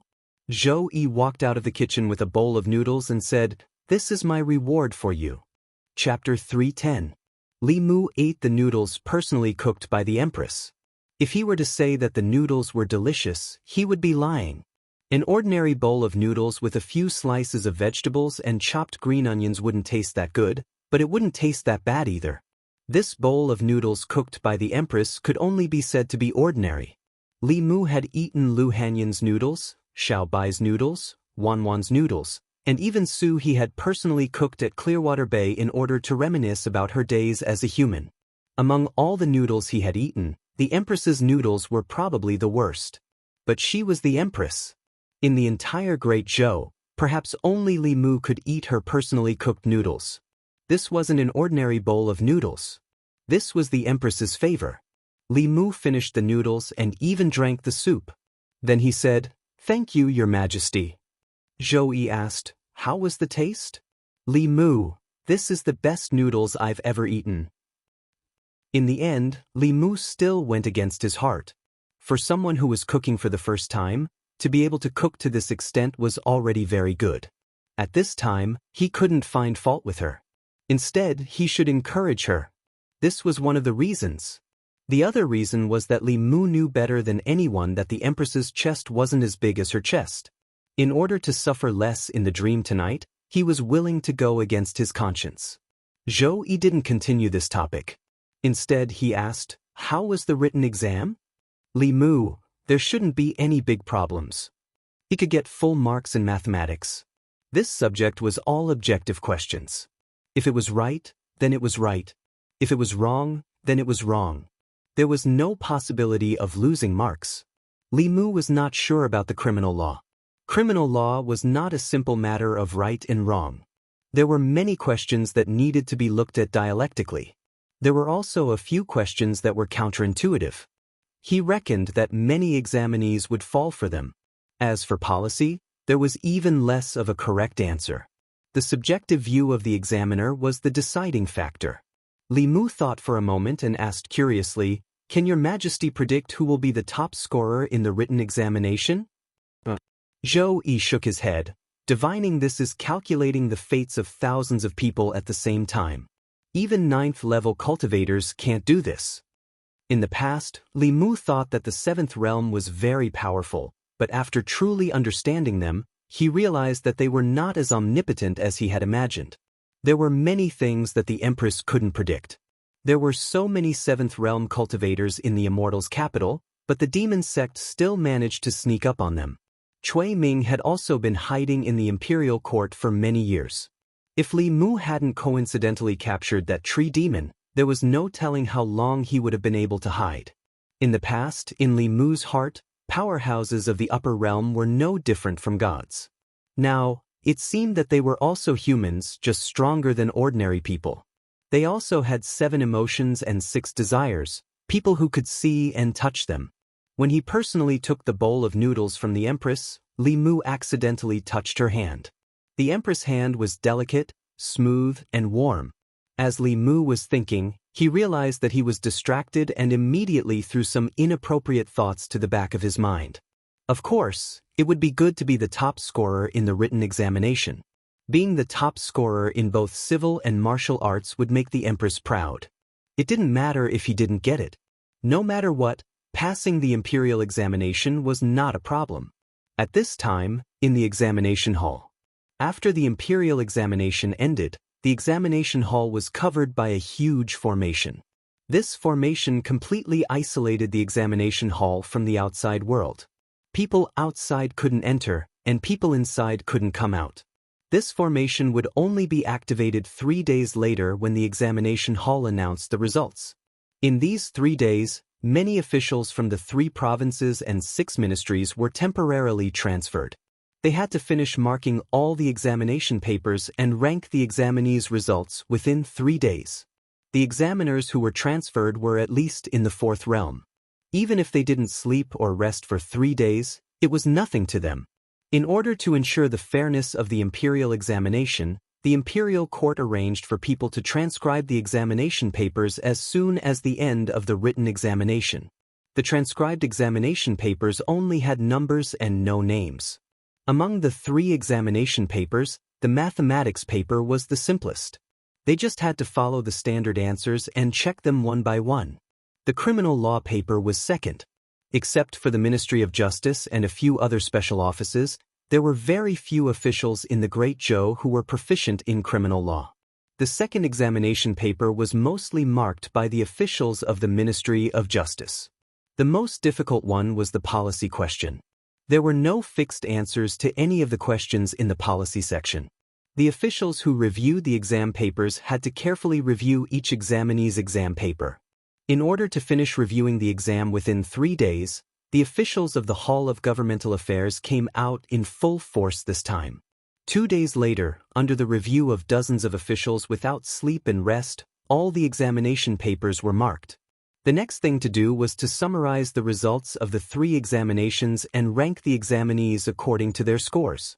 The format of the written examination's results was different from the martial examination. It didn't use the A, B, C, or D grading method. For the 3 examination papers, full marks for each subject were 100 points. The results of the 3 subjects were summed up, and it was clear at a glance who was higher and who was lower. In addition, if any of the 3 subjects scored less than 60 points, no matter how high the other 2 subjects' scores were, they would be eliminated directly. After another half a day, all the examination papers were summarized. According to their scores, only 100 examinees would be selected out of the thousands of examinees in this imperial examination. These 100 examinees had already appeared, but they only had numbers and no names. The last step was to match their numbers with their names. Of course, everyone was most concerned about the top scorer of the written examination this time. After the results of the 3 subjects were summarized, many people gathered around. Then the crowd cried out in surprise. "Who is this person with the number 9527? He actually scored full marks for mathematics, criminal law, and policy questions." Not only mathematics, but there are many people who scored full marks for this subject. He actually scored full marks for criminal law and policy questions at the same time. Only one person scored full marks for those 2 subjects. Is it Zhou Zheng, Zhou Feng, or Prince Nan's son? Outside the crowd, a few officials from the secretariat stood there.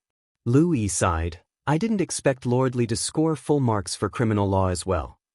The 6 imperial secretaries of the Hall of Governmental Affairs had studied the exam paper that scored full marks on policy together.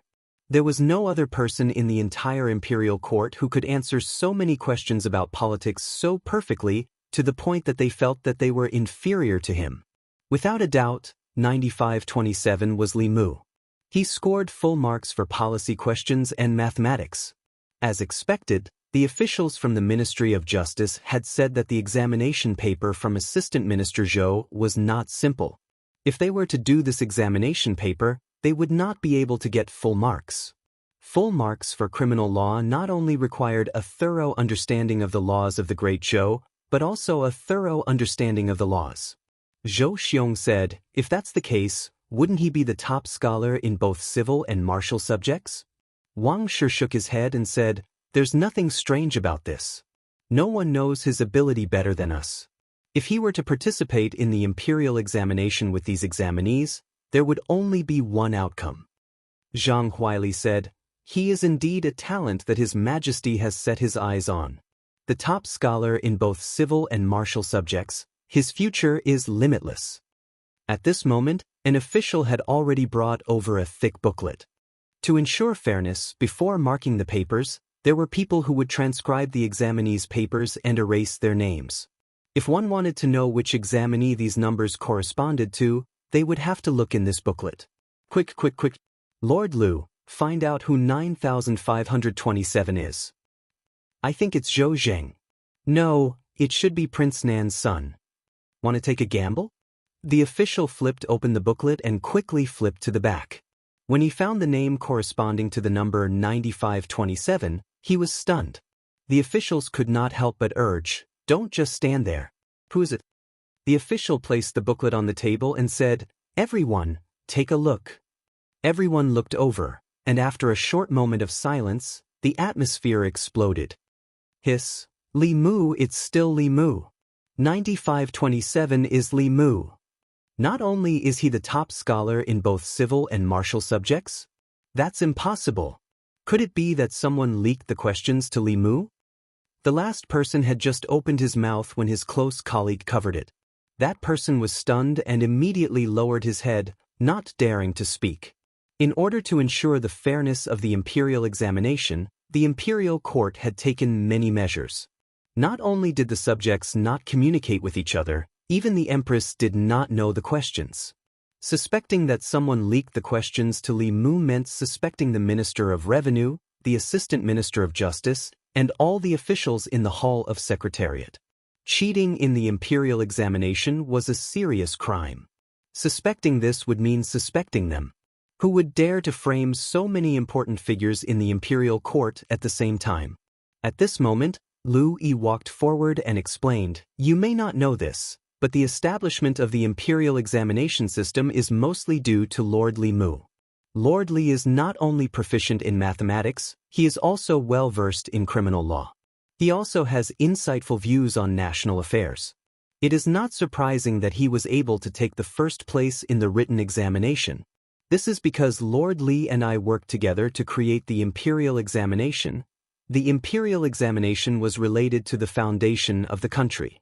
Before the imperial examination, it was not convenient for the Hall of Secretariat to disclose any details related to the imperial examination. It was only now that these officials knew that there was such an inside story. One of the officials could not help but say, if the examination was created by him, then wouldn't this be unfair to the other examinees? Not at all. Lu Yi shook his head and said, Lord Li only pointed out the direction for the imperial examination.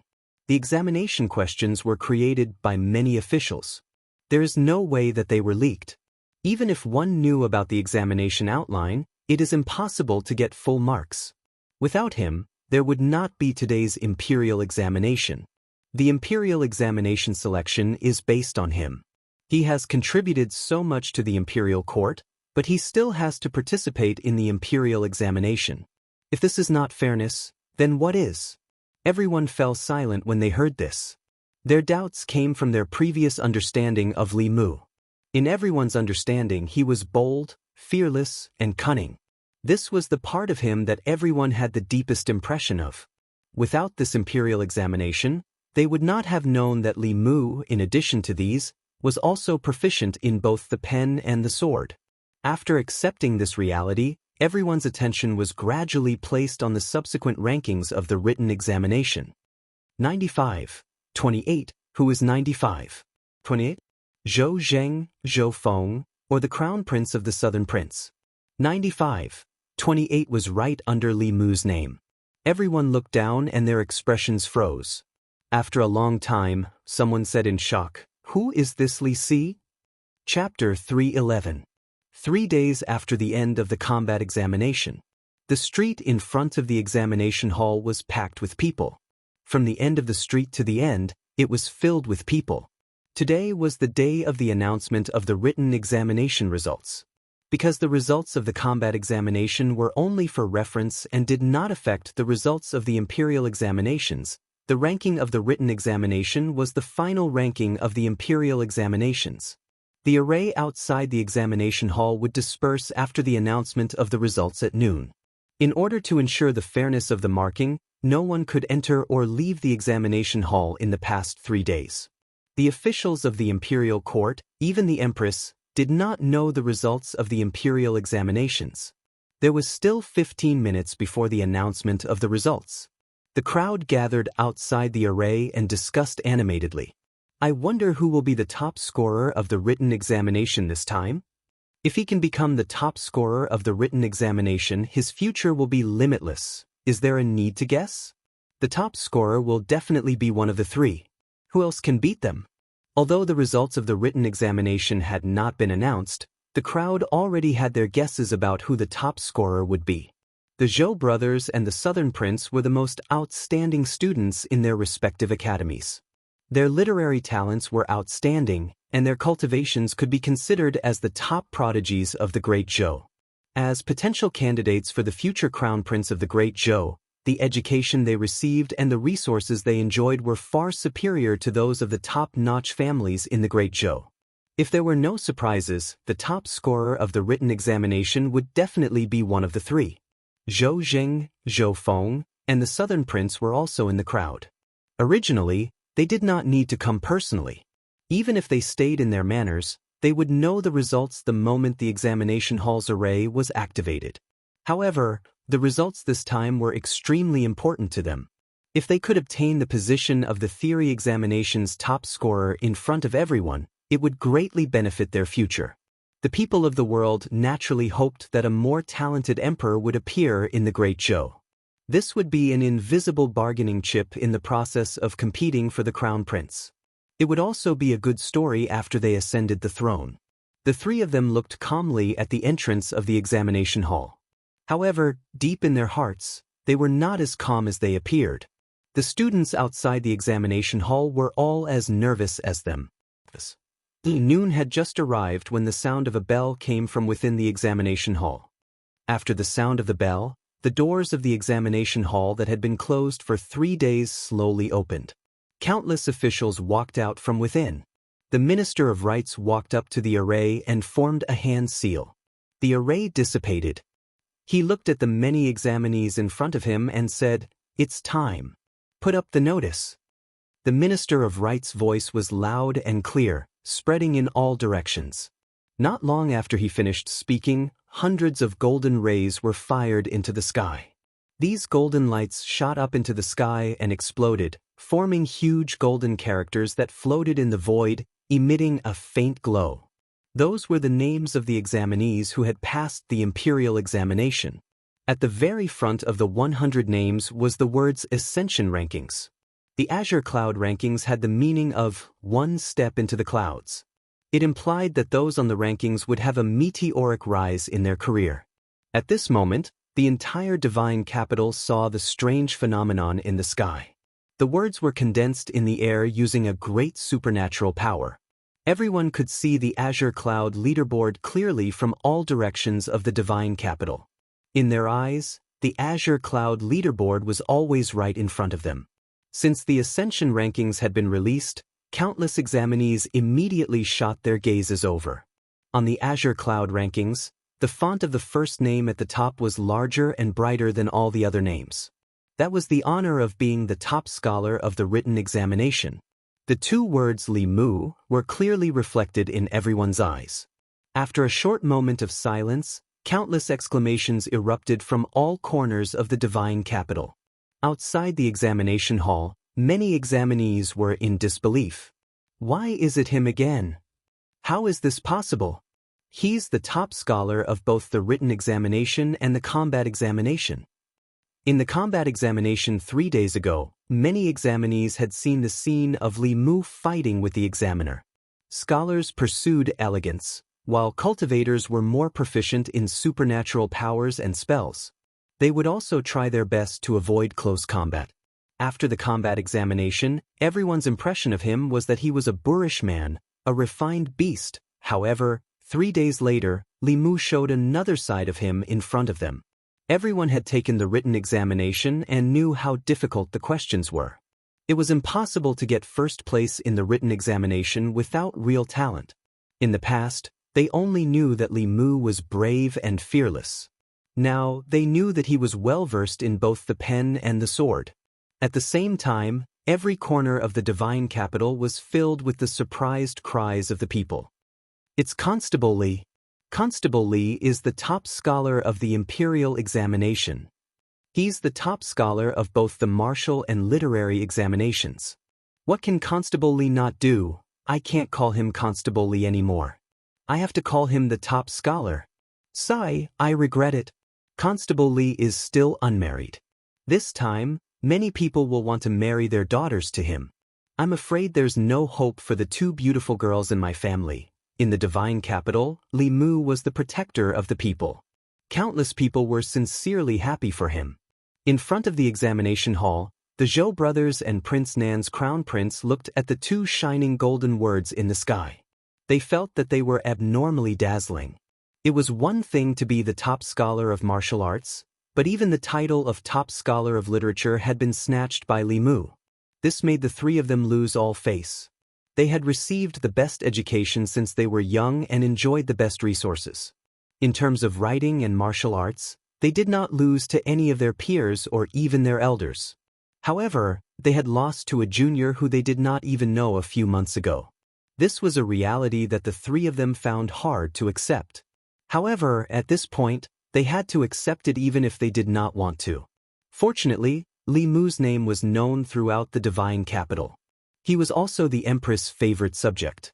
If he was mediocre, wouldn't it mean that the Empress did not have a good eye for talent? Li Mu's reputation had already spread far and wide. It was still acceptable to lose to him. However, if they lost to some unknown person, it would be truly humiliating.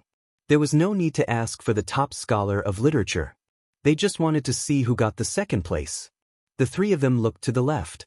To the left of the top scholar was the name of the second place. In the next moment, extreme shock appeared on the faces of the three people at the same time. It really was Li Si. The three of them were dumbfounded when they saw the second shining name on the azure sky roll. It was fine if it was Li Mu, but where did this Li Si come from? Like the Zhou brothers and Prince Nan's crown prince, the other candidates in front of the examination hall and the people of the divine capital were also puzzled. Compared to the top scholar of the theory examination, the name of the second place was too unfamiliar and too ordinary. Li Si was a name that people would believe even if they said that he was a dog on the streets of the divine capital. However, as the second place in the theory examination, they felt that it was lacking in style. More importantly, no one had ever heard of his name before, whether it was the people present or the people of the divine capital. After Li Si, there was no suspense in the rankings. Third place in the theory examination, Zhou clan's Zhou Zheng. Fourth place in the theory examination, Prince Nan's crown prince Xiao Yu. Fifth place in the theory examination, Zhou clan's Zhou Feng. To others, this was a good result that could bring glory to their ancestors. However, to these three people, it was no different from a humiliation. The three of them quickly left. The remaining people were either happy or sad. My name is up there. I'm ranked 73rd. Sigh, I didn't. Neither did I. Looks like I'll have to take the exam next time. Who is that Li Si? Is he here? Can he show himself? At the very back of the crowd, a figure slowly walked away. He came to a mansion in the northern court and knocked on the door. The one who opened the door was Li Mu. Li Si stood at the door and said, "Congratulations, top scholar of both the civil and martial examinations." Li Mu invited him in and said, "You're not bad either." Li Si being able to get second place in the theory examination was something that Li Mu had not expected. The Ministry of Rites had already given out the books that the candidates had taken. Although Li Mu had highlighted some important points for Li Si, it was not everything. More than 90% of the reason why Li Si was able to pass the imperial examination and get second place in the theory examination was due to his own hard work. Li Mu knew Li Si very well. Normally, Li Si looked sloppy and carefree, going in and out of the brothel every few days without any self-control. However, as long as he was determined to do something, even Li Mu would be ashamed of his perseverance and determination. From sleeping in the brothel every night to not even looking at the brothel when he passed by, it was only a matter of a thought from him. When he decided to take the imperial examination, he locked himself in the inn and did not leave the inn for 2 months. If he asked himself honestly, Li Mu would not be able to do it. Although his cultivation was not high, he always gave Li Mu an unfathomable feeling. Li Mu walked into the courtyard and looked around. He saw an unfamiliar figure and asked, "Is there a guest in the house?" The Empress was in the middle of planting flowers in the garden. Li Mu coughed lightly and said, "That is Miss Zhou, a friend of mine." Li Si looked in the direction of the garden and his eyes showed understanding. He then said, "I just want to congratulate you. If there is nothing else, I will go back first. The results of the imperial examination are out and I have to send a message to my father-in-law." Li Mu sent him out. When they reached the door, Li Si asked, "She is a friend of that friend of yours, right?" Li Mu nodded. Li Si looked at him meaningfully and said, "That friend of yours is very lucky." Li Mu was puzzled and asked, "What do you mean?" Li Si looked ahead and said, "I can see that she is very arrogant. This kind of arrogance comes from her bones.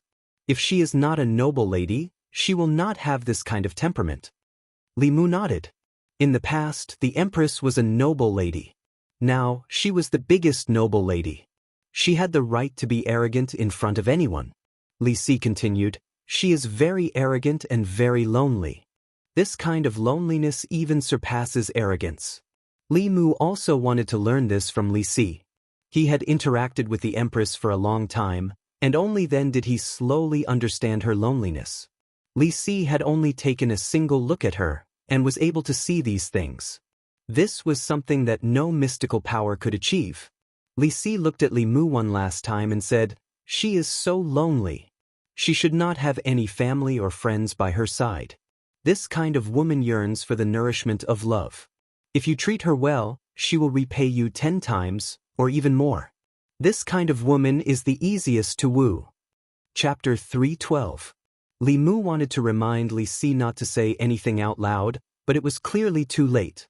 The Empress couldn't know everything that happened in the Immortal's capital, but in this courtyard, nothing could escape her ears. Disaster comes from the mouth. If a person could control their mouth, they would be able to avoid many unnecessary disasters. Li Si left and everything seemed to be fine, but Li Mu knew that something was brewing in the dark. Sure enough, just as he approached the courtyard, the Empress walked out of the garden and asked, "What were you talking about?" Li Mu said nervously, "Li Si can't control his mouth. Your Majesty is a magnanimous person, so please don't lower yourself to his level. Your Majesty, what do you want to eat today? I'll make it for you." Zhou Yi glanced at him and said, "I heard Xiao Bai say that there's a dish called Wuxia tofu. How come I've never heard of it?" Li Mu said, "I'll go buy some tofu now." The Empress liked to eat tofu, so Li Mu made her tofu every day, and the dish was different every day. With the frequency of the Empress coming to Li Mu's residence, it wouldn't be long before all the tofu dishes in Li Mu's mind would be squeezed dry by her. Although Wuxia tofu was a test of knife skills, it wasn't difficult for the current Li Mu. A divine ability cultivator could control their body to a very delicate level. There was no more tofu in the house, so he walked out and prepared to buy a piece on the street. Not long after, he saw a person crawling out of a ditch on the side of the road. The man's body was covered in vegetable leaves and dirty water. Even from afar, Li Mu could smell the stench. He immediately held his breath. Just as he was about to leave, he took a closer look and realized that it was Li Si. Li Mu was stunned. "What's wrong with you?" Li Si shook his head and said, "I was walking on the road and accidentally stepped on air. I'll go to your house to wash up and change my clothes. There's no need."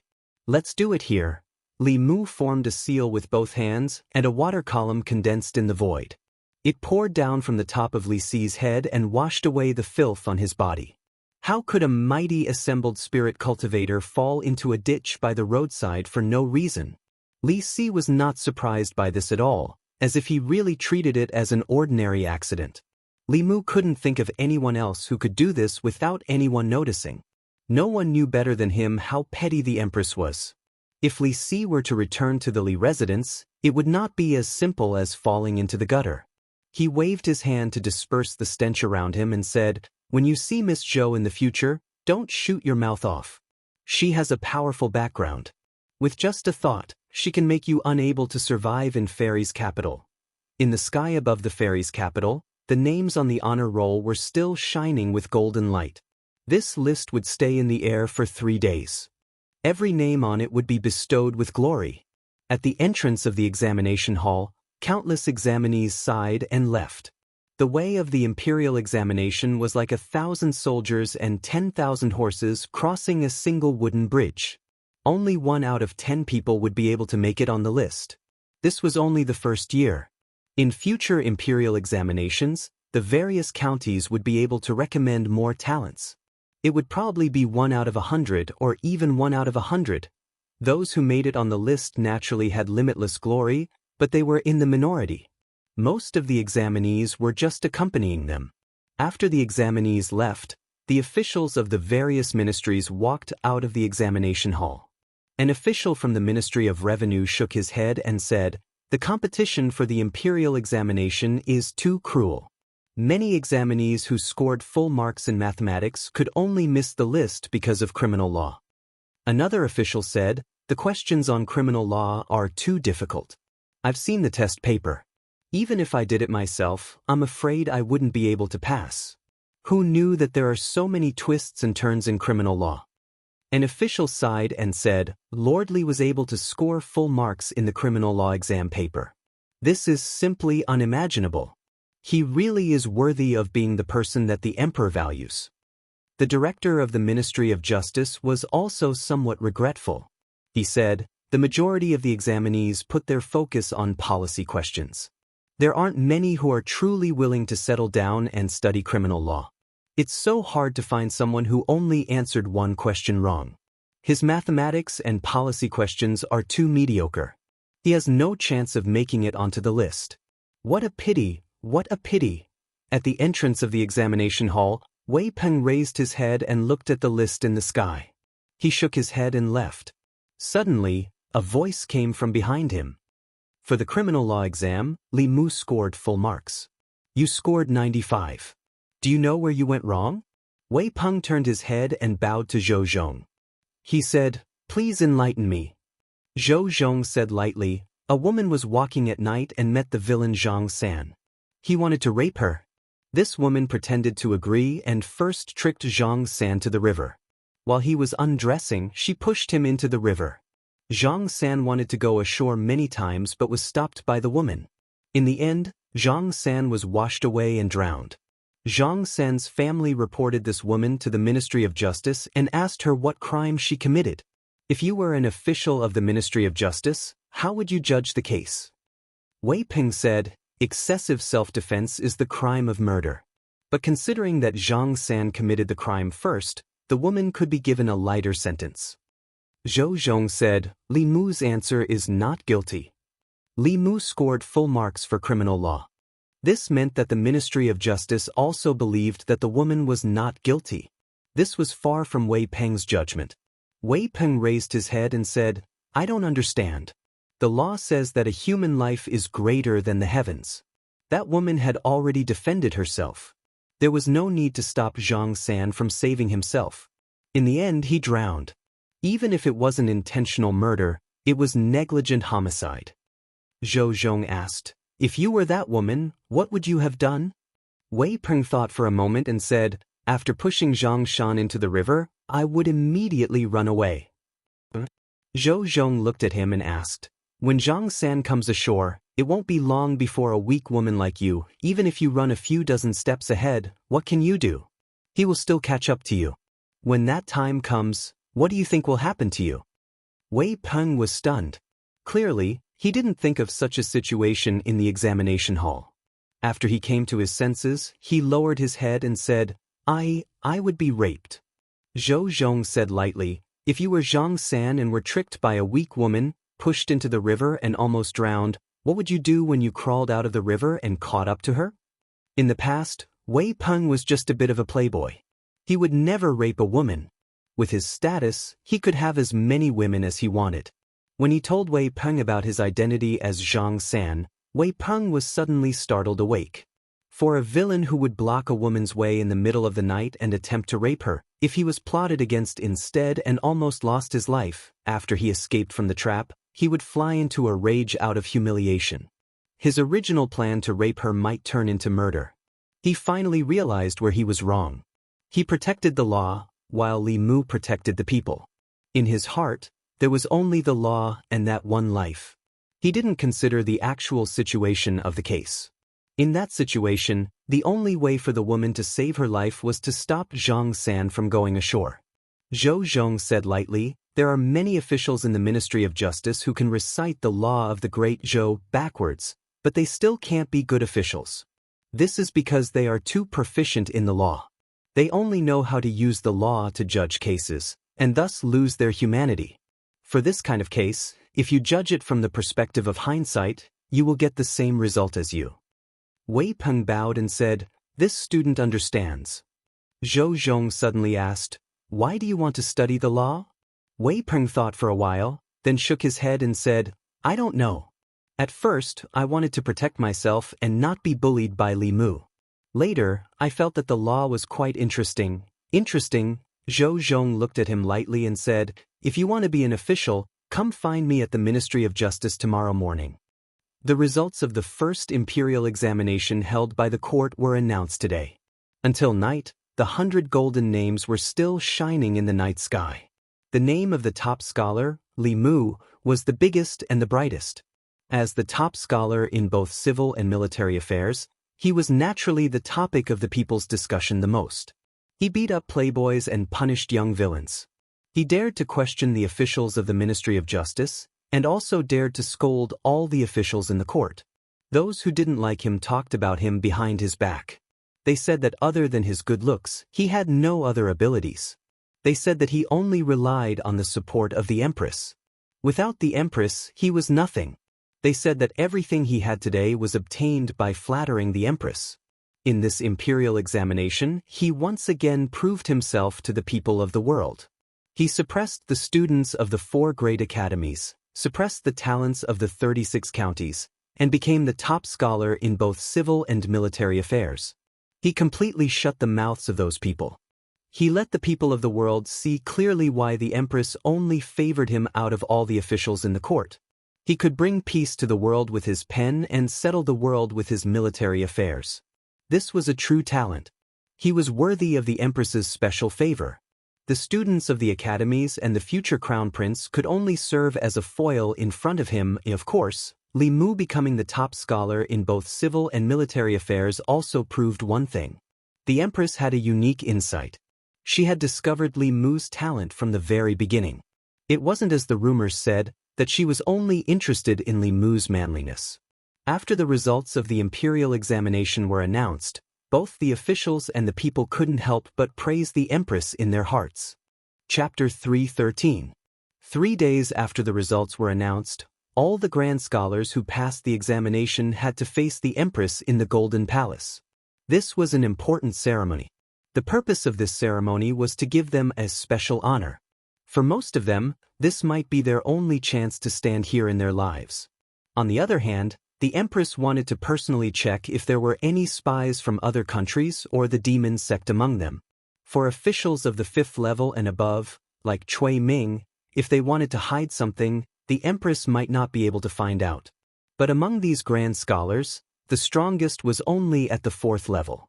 Before the examination, they had already been tested. Finally, the Empress tested them again. It was almost guaranteed that nothing would go wrong, unless they had a special chant or spell similar to the Clear Heart mantra. After the list of candidates who passed the examination was released, Li Mu looked at it carefully. The students of the White Deer Institute did not participate in the examination, but among the 100 candidates, there were still more than 70. Almost 80% of the grand scholars came from the 3 great institutes. The Empress's purpose of reforming the examination was to break the monopoly of the institutes over the officials in the imperial court. This result seemed to be a failure of Li Mu and her. But compared to the past, it was already a great improvement. Before this, the number was 10%.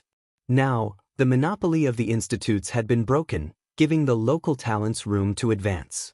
Even if this promotion was very difficult, the imperial examinations were like an army of thousands of men and horses crossing a single wooden bridge. There might be some problems within the 3 great academies, but the students they taught were indeed the top talents of the great Zhou dynasty. They had to go through years of bitter study and cultivation in the academies, so there was no reason for them to lose to others.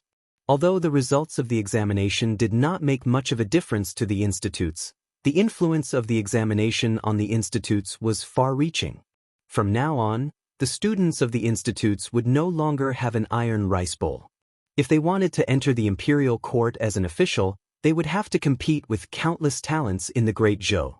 Because there was no pressure within the institutes, some of the unhealthy practices would gradually be alleviated.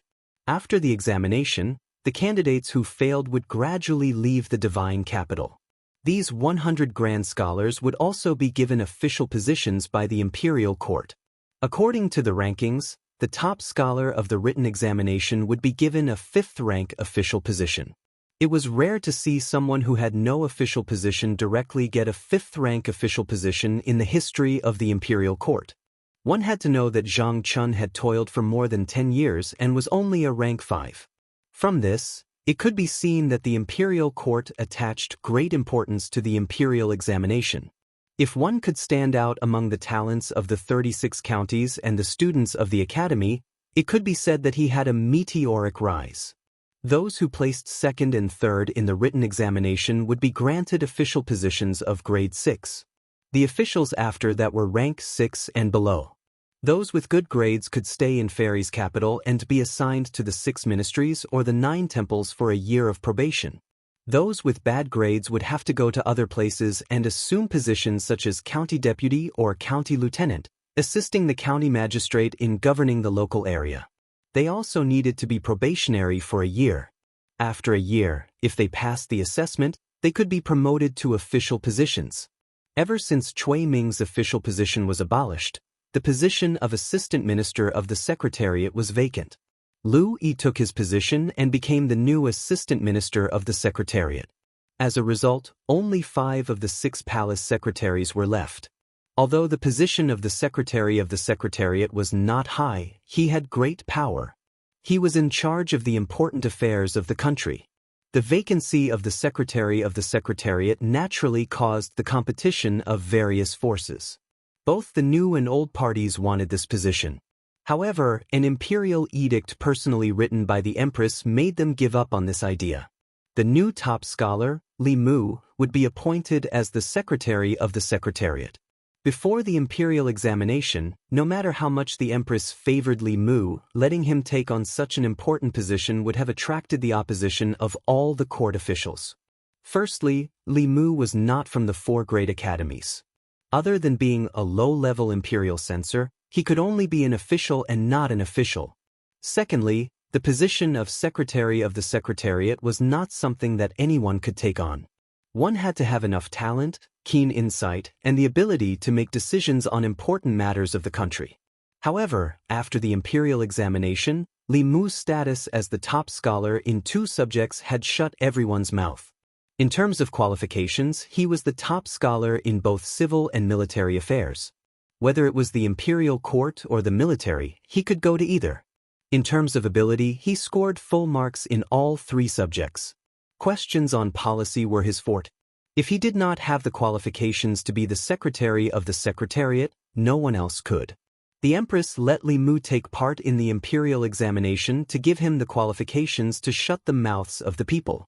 Li Mu did not disappoint the Empress. He took down 2 top scholars in one go. Those who wanted to oppose the Empress had nothing to say. The Empress had said before that he would be appointed as the Secretary of the Secretariat. Li Mu was not surprised by this result. After asking for Li Si's opinion, Li Mu asked the Empress to arrange the position of the Minister of God's capital for him. The 3 provinces and 6 ministries were filled with intrigue. It was not suitable for Li Si. Old Jianghu had to manage the God's capital office and the imperial clan temple. He could not be at 2 places at once. The positions of Minister of God's capital and Commandant of God's capital happened to be vacant. He could share a lot of the burden with old Jianghu.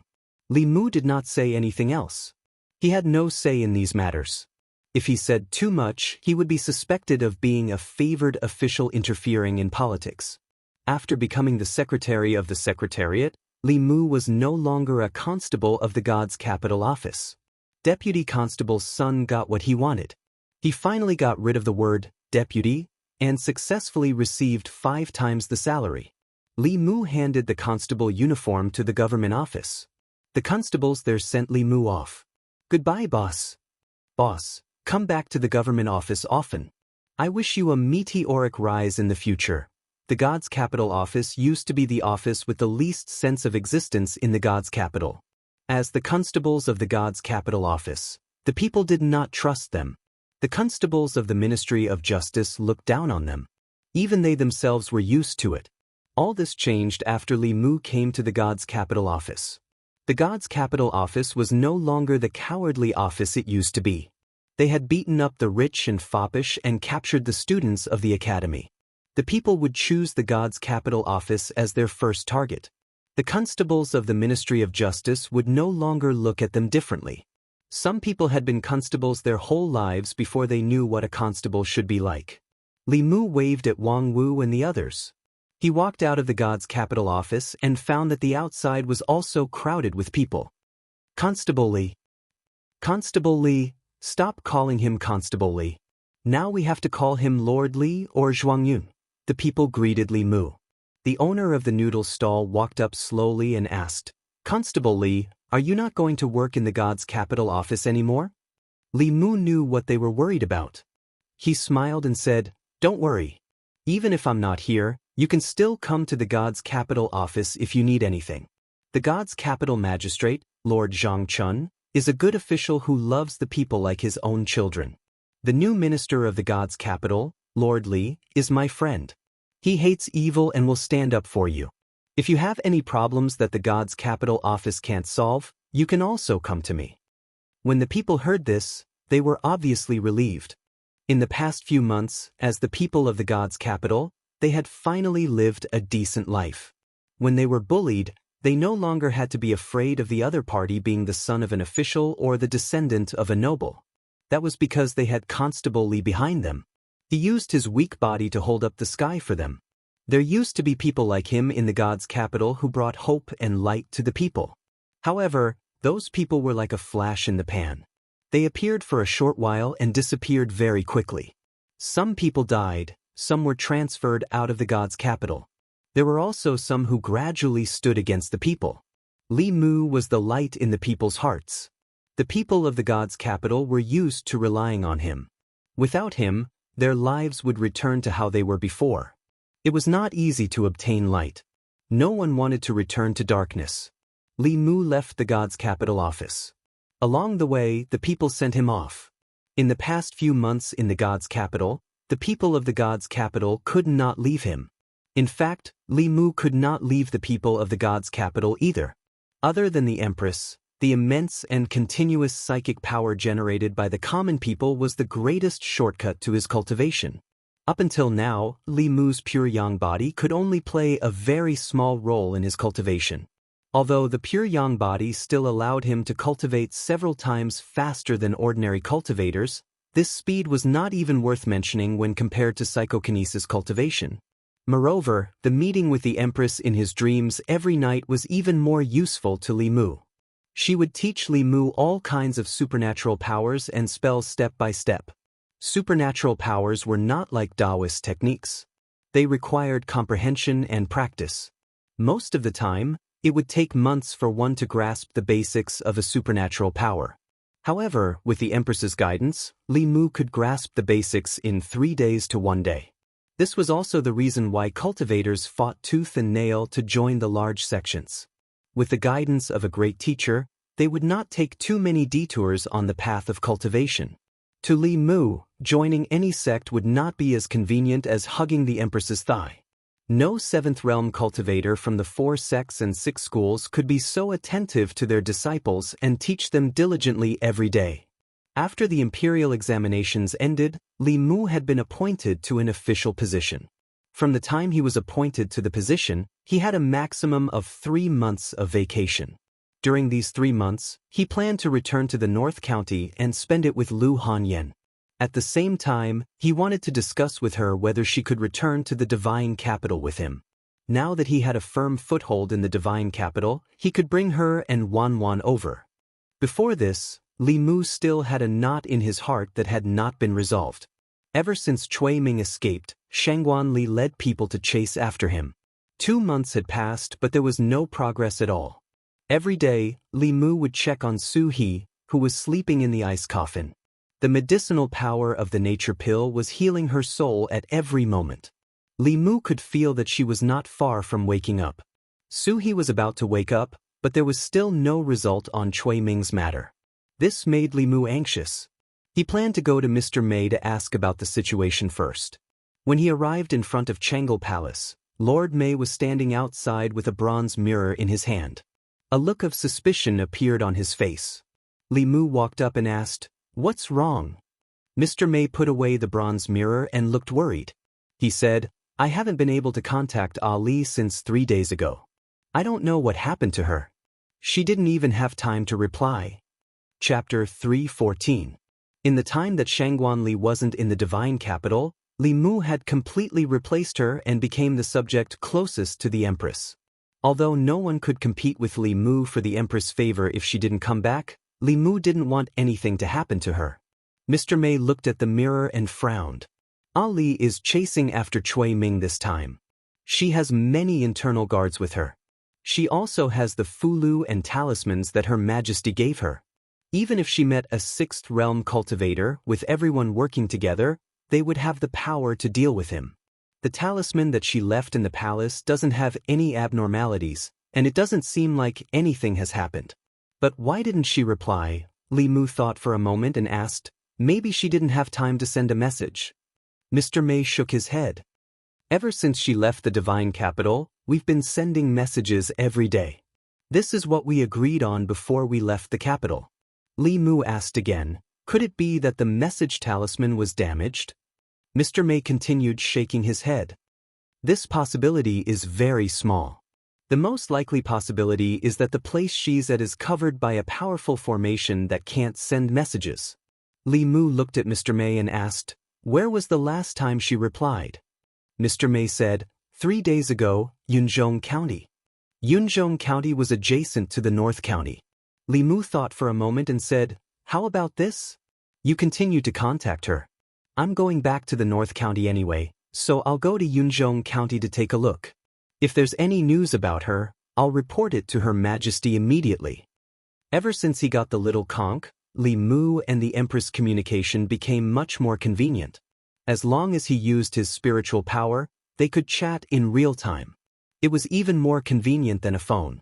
The incident with Cui Ming was a great humiliation to the imperial court.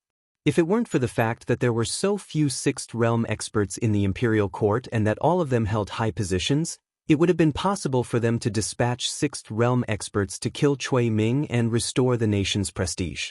Cui Ming was also someone that Li Mu had to kill. Unfortunately, the Empress wanted him to participate in the imperial examinations. Otherwise, when Shangguanli had tried to kill Cui Ming last time, Li Mu had followed her. Now that the imperial examinations were over, Cui Ming had not been caught. He still had a chance to act personally. Before he returned, he had to inform the Empress. Chang'e Palace. After hearing Li Mu's words, Zhou Yi handed him a jade talisman and said, this is a Li's life talisman. Hold it in your hand and channel your mana into it. You will be able to sense her position within a certain distance. A life talisman was a special Dharma treasure made of spiritual jade. It contained a drop of the owner's blood essence. Within a short distance, it could sense the location of the owner. However, the most important use of this Dharma treasure was not to sense location, but to sense life. If the owner was seriously injured, cracks would appear on the life talisman. If the owner died, no matter how far away they were, the life talisman would shatter immediately. The owner of the life talisman would also know of the owner's death immediately. However, due to the special nature of blood essence, many evil arts and supernatural powers were performed through blood essence. Cultivators were very wary of giving their blood essence to others. Usually, only the owner's loved ones would have their life talisman. As her competitor, Li Mu had investigated Shangguanli in detail. According to Mr. Mei, she was the Empress playmate. The two of them had played together since they were young. She was like the Empress' little sister. Li Mu still had a long way to go before he could catch up to her position in the Empress' heart. After all, the Empress had not made a life talisman for him. Li Mu accepted Shangguanli's life talisman and said, "Don't worry, Your Majesty. I will bring Commander Shangguan back safely." Zhou Yi said, "You have to be careful as well. Just in case, I will give you a few more Dharma treasures and Fulu." This was the reason why Li Mu was so loyal to the Empress. She did not paint a big picture or talk about dreams. Every few days she would get a promotion and a raise. She would ask for leave without asking for the reason. She never let him work overtime. Instead, she sacrificed her sleep and taught him supernatural powers and spells late at night. She could bully Li Mu, but no one else could. With a boss like this, Li Mu could work for a lifetime. Although Li Si should not have said those words, he was right. The Empress lacked emotions, so she cherished them even more. As long as someone treated her well, she would return the favor tenfold. Therefore, Li Mu could not help but treat her even better.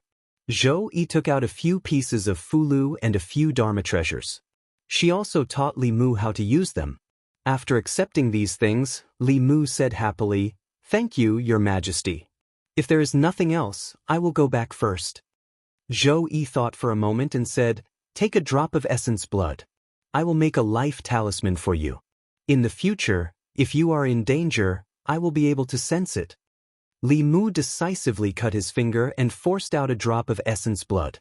Although the life talisman could not save his life, it at least represented the Empress's attitude. Since he set Shangguanli as his goal, he had to have what Shangguanli had. After this thought appeared in his mind, Li Mu felt that something was wrong. It was as if he was competing with Shangguanli for favor in her harem. This made him involuntarily recall the ridiculous dream he had that night. He could not help but shiver and did not dare to think about it anymore. Perhaps it was because he always wanted to compete with Shangguanli for favor that he had the nightmare of snuggling in the Empress's arms. Not noticing Li Mu's expression, Zhou Yi flipped her hand and a square piece of spirit jade appeared in her hand. She stretched out her index finger and quickly drew a rune in the void. With a light flick of her finger, the golden rune entered the spirit jade. When Li Mu's drop of essence blood merged with the spirit jade, he vaguely felt that there was a subtle connection between him and the jade. Li Mu was shocked and envious of the Empress's magical ability to draw talismans in the void. The cultivators of the upper realm had too many incredible magical abilities. Zhou Yi took Li Mu's life talisman and said, "If there is an accident, contact me at any time with the spirit snail. No matter what happens, remember to protect yourself first." "Li Mu, I understand." Zhou Yi nodded and said, "Go." Li Mu cupped his hands and said, "I will take my leave." After leaving the palace, Li Mu returned home and told Xiaobai that the two of them were going back to the north region again and would be staying there for 3 months. Xiaobai heard this and cheered happily. "Then I will go buy some gifts for Sister Lu and Sister Wan." Li Mu grabbed her in time and shook his head. "There is no need this time. We still have urgent matters to attend to. Hurry up and pack your things. We will leave now." Shangguanli had lost contact and he did not know what happened. Every time he delayed, she would be in more danger.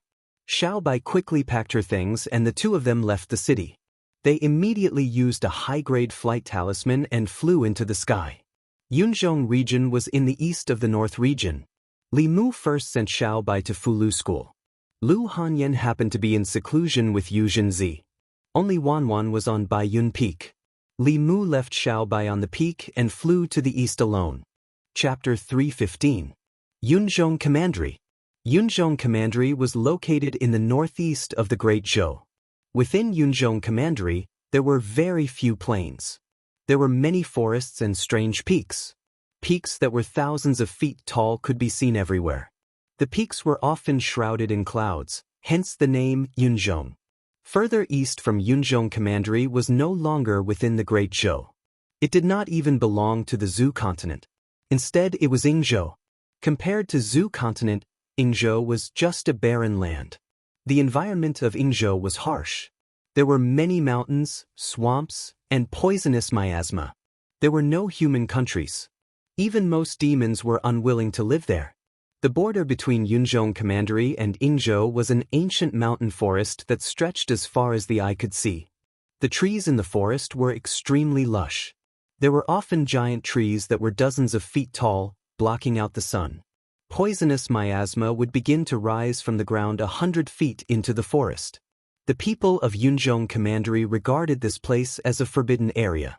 At this moment, a figure arrived from outside the forest. When he was about 100 feet away from the forest, he slowly stopped and hovered in the air. Li Mu held a jade talisman in his hand as he gazed into the depths of the forest. He had used 3 days to travel all over Yunzhong Commandery. Shangguan Li's life talisman did not react at all. Just as he was about to give up, the jade talisman in his hand suddenly gave off a warm feeling. This meant that Shangguan Li was within 50 kilometers of him. Li Mu followed the direction of the life talisman and found this place. Li Mu frowned slightly as he gazed at the forest filled with poisonous miasma up ahead. Stepping into the forest meant stepping into the territory of Yingzhou. Yingzhou was different from Zhou continent. Since ancient times, it had been a barren land. The poisonous miasma was not suitable for humans to live in. It was not beneficial to cultivators either. Apart from some poisonous insects and demons, Regular demons were unwilling to enter this place. The people of Yunzhong Commandery called the ancient mountain forest. The demons born in this place would be nourished by the poisonous miasma from birth. Their intelligence would be eroded, making them more dangerous than regular demons.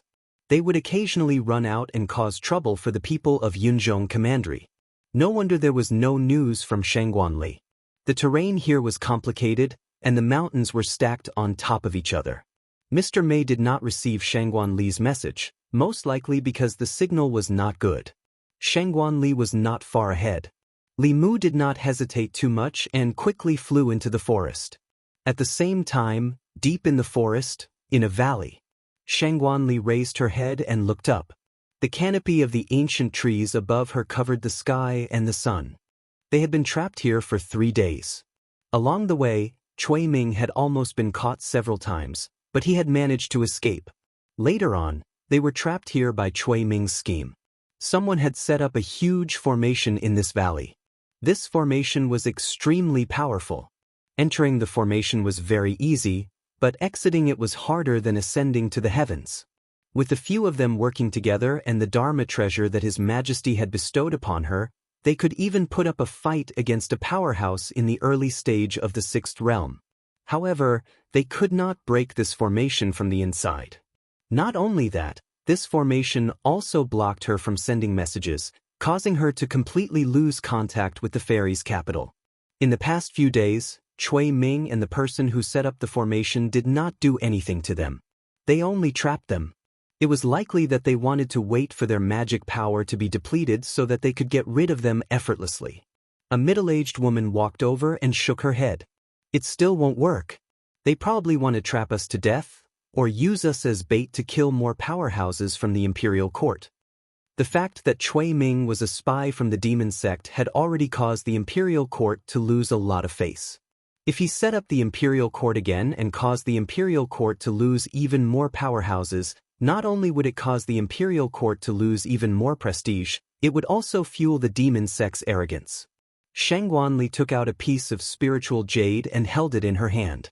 As she recovered her magic power, she said in a low voice, "I just hope that no one else will come, outside the valley, on top of a mountain." Cui Ming stood with his hands behind his back. The man wearing a black pearl crown glanced at him and asked, "Why don't you just kill them?" Cui Ming said calmly, "It would be too much of a pity to kill them. Shangguanli is the Empress' personal female official. Keeping her alive is more valuable than killing her. Moreover, only by keeping them alive can the imperial court send even more powerful powerhouses. When that time comes, we can take their souls and absorb their cultivation. Wouldn't the two of us be able to advance further? You people from the Meizong sect are really sinister and vicious." The man glanced at him and asked, "Aren't you afraid that you'll attract the most powerful powerhouses? When that time comes, the formation won't be able to trap them, and both of us will die." Cui Ming smiled and said, "Don't worry.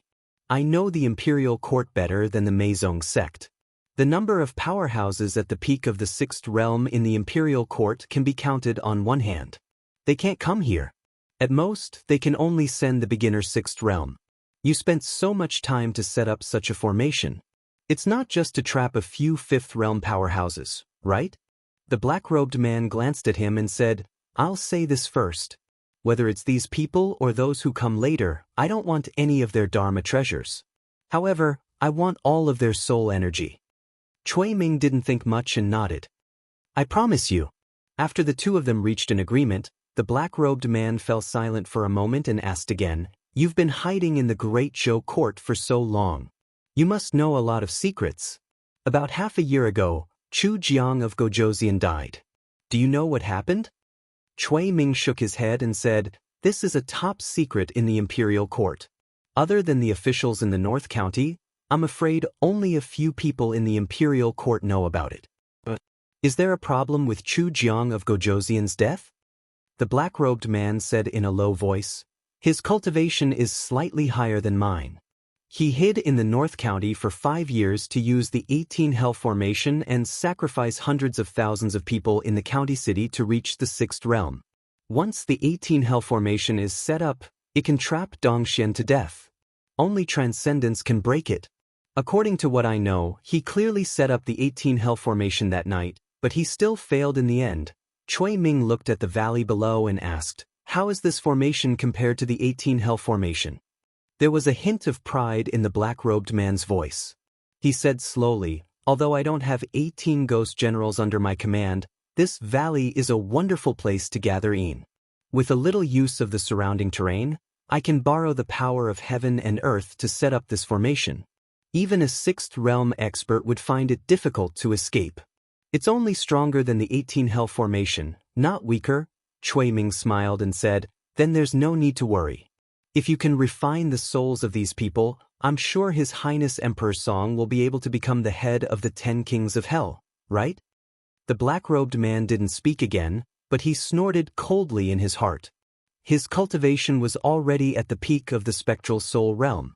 He wasn't inferior to Chu Jiang of Gojoseon at that time. If the great Zhou court sent another sixth realm expert, then with the help of that person's soul power and these people in the battlefield, he had a glimmer of hope to take another step forward. At that time, he wouldn't even have to bow down to the Nether Saint. When Emperor Song thought of this, he couldn't help but smile. But in the next moment, his eyes moved slightly and he said, "Hide your aura first. Someone is coming." Li Mu held Shangguan Li's life talisman in his hand as he flew all the way here. Dangers lurked everywhere in this desolate mountain forest. Even cultivators couldn't inhale too much of the poisonous fog and miasma in the forest. He didn't know how many poisonous insects and ferocious beasts he encountered along the way. These insects and beasts were nourished by the miasma, so it was very difficult for them to develop basic spiritual intelligence. But their strength couldn't be underestimated. It was impossible to guard against them, and they greatly delayed his search for Shangguan Li. Li Mu flew in the air in the forest. The life talisman in his hand became hotter and hotter. This meant that the distance between him and Shangguan Li was getting closer and closer. When he flew to a certain valley, the life talisman in his hand was already burning hot. This meant that Shangguan Li was near him. In the valley, Shangguan Li looked at Li Mu, who was floating in the air. Her expression changed and she warned loudly, "Don't come over." Li Mu heard the voice and flew into the valley. Looking at Shangguan Li, who was not far ahead, he asked, "What did you just say?" As soon as he finished speaking, he noticed something unusual and looked around. Looking down from the valley, there seemed to be nothing unusual here. But after landing in the valley, Li Mu immediately noticed that something was wrong. There was no trace of heaven and earth's spiritual chi here. There seemed to be a large formation around, blocking the heaven and earth spiritual chi outside. Li Mu flew out but encountered an invisible barrier. He was trapped in a formation. Shangguan Li covered her face with both hands. After a long time, she asked with a sullen expression, "How did you find this place? Is there anyone else?" Li Mu waved the life talisman in his hand and threw it to Shangguan Li. "There's no one else. Sister Mei couldn't contact you. Coincidentally, I went back to the North County for a vacation, so I asked His Majesty for your life talisman and also looked for you. What's with this formation?" Shangguan Li's expression turned ugly. "We fell into Cui Ming's trap and are trapped here." She glanced at Li Mu and said, "I didn't expect that I would die with you." Li Mu also glanced at her and shook his head. "You may want to die, but I don't want to die." He took out the spiritual snail and activated it with his mana. He tried to contact the Empress, but there was no response. It seemed that this formation was the reason why Shangguan Li could not send messages. Shangguan Li walked over and said, "We've been attacking this formation for 3 days, but there was no result. This formation can trap a 6th realm cultivator. Cui Ming used this to attract the strong cultivators of the imperial court. I didn't expect that the person who came was you." Her words made Li Mu very uncomfortable. It was as if he was here to die for nothing. It was not like he had never seen a formation that could trap a 6th realm cultivator to death. The last person, Chu Jiang of Gojoseon, also set up a similar formation. Grass should have grown on his grave by now. Li Mu might not have the ability to set up such a formation.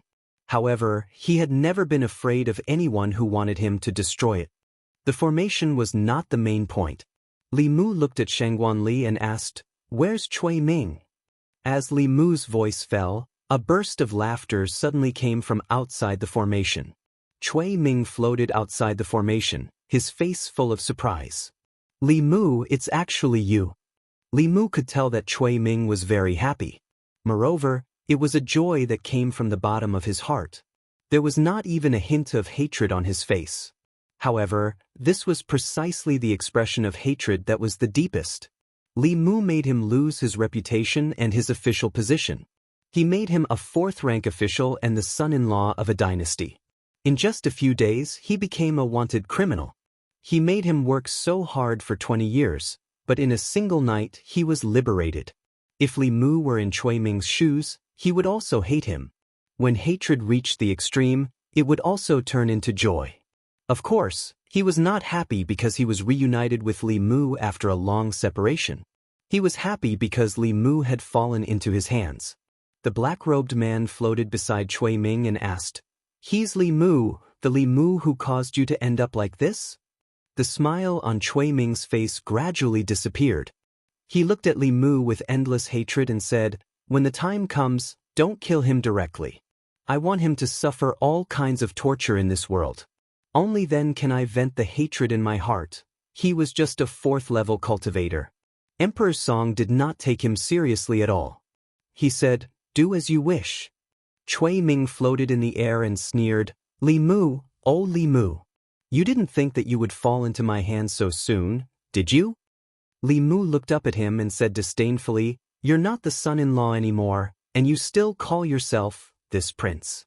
The princess residence has now taken someone else's surname. There's a new son-in-law who calls himself this prince. He lives in your house and sleeps with your wife. Fortunately, you two don't have children. Otherwise, he would beat your children." Cui Ming's face became extremely gloomy. He gritted his teeth and said, "That bastard." Shangguanli asked in a low voice, "Are you telling the truth?" Li Mu said in a low voice, "I'm going to die anyway. Can't I just disgust him a little before I die?" Cui Ming seemed to be really disgusted. His face darkened and he left without saying a word. He did not even mock Li Mu anymore. Shangguanli also did not say anything. She sat on a tree stump and stared blankly ahead. No one knew what she was thinking.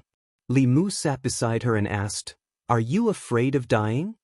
Shangguanli moved her butt to the side and said indifferently, "What's there to be afraid of dying? I just don't want Her Majesty to be sad."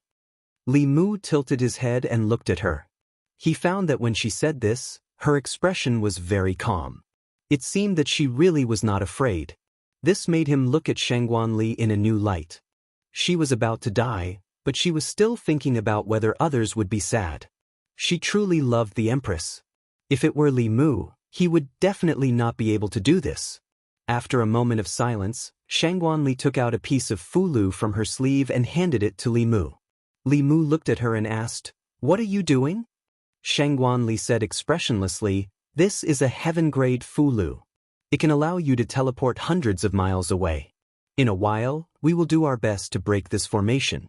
You can immediately use this talisman to escape to the county city of Yunzhong County." Li Mu asked, "If you can break the formation, why don't you use it yourselves?" Shangguanli said indifferently, "If we explode our primordial spirits together, we can attack the weak points of this formation.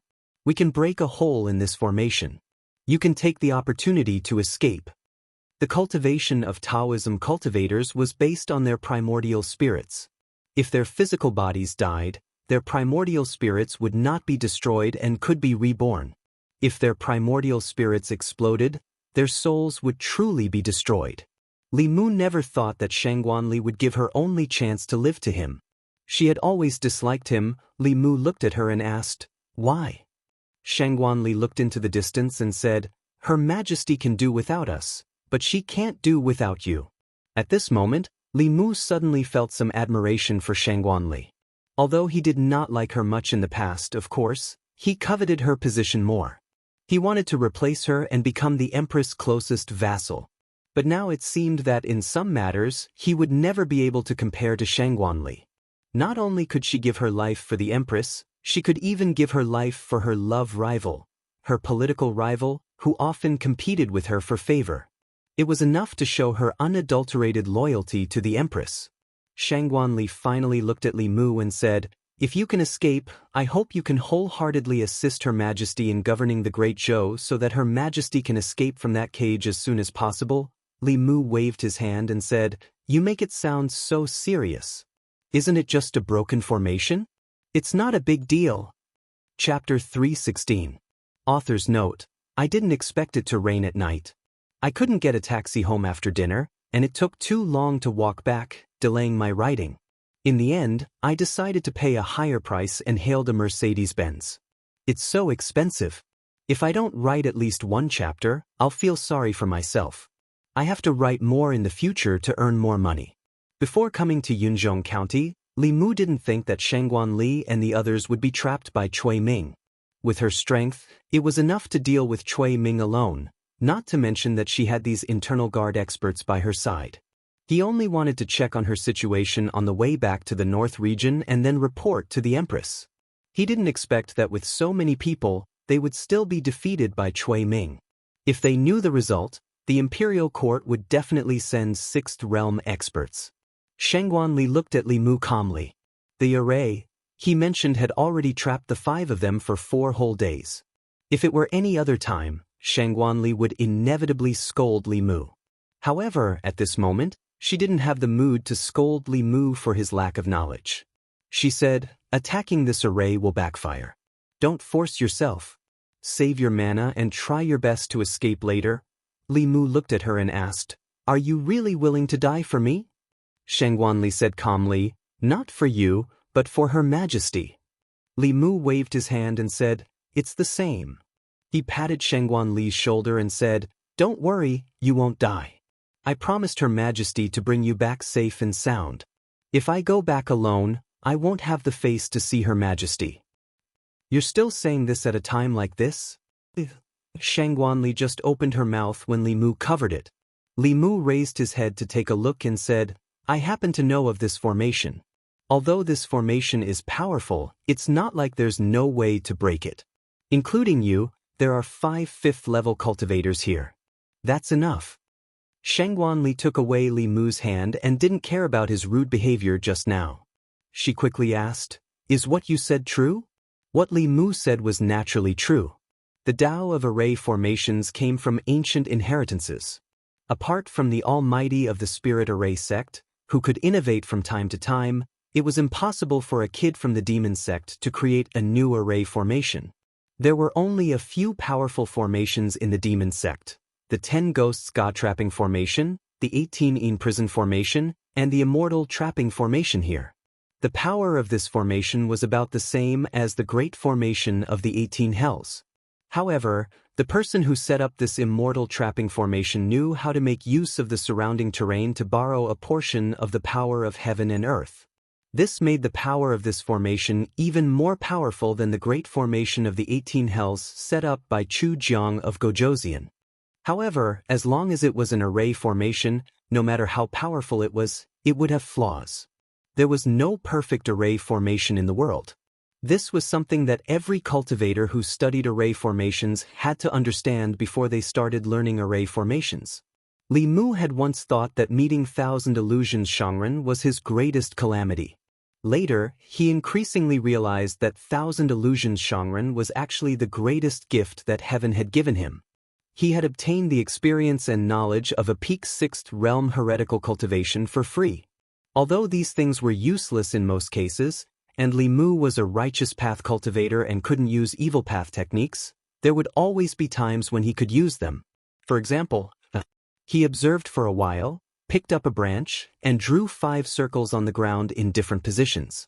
Then he said to Shangguanli and the other 4, "You guys stand in these positions." Shangguanli was still in disbelief. She asked, "You really know array formations?" Li Mu replied, "A little." Shangguanli looked into Li Mu's eyes. After a while, she slowly walked into a circle.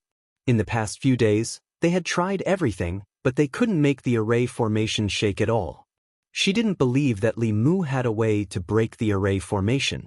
But at this moment, they had no other choice. They could only try Li Mu's method.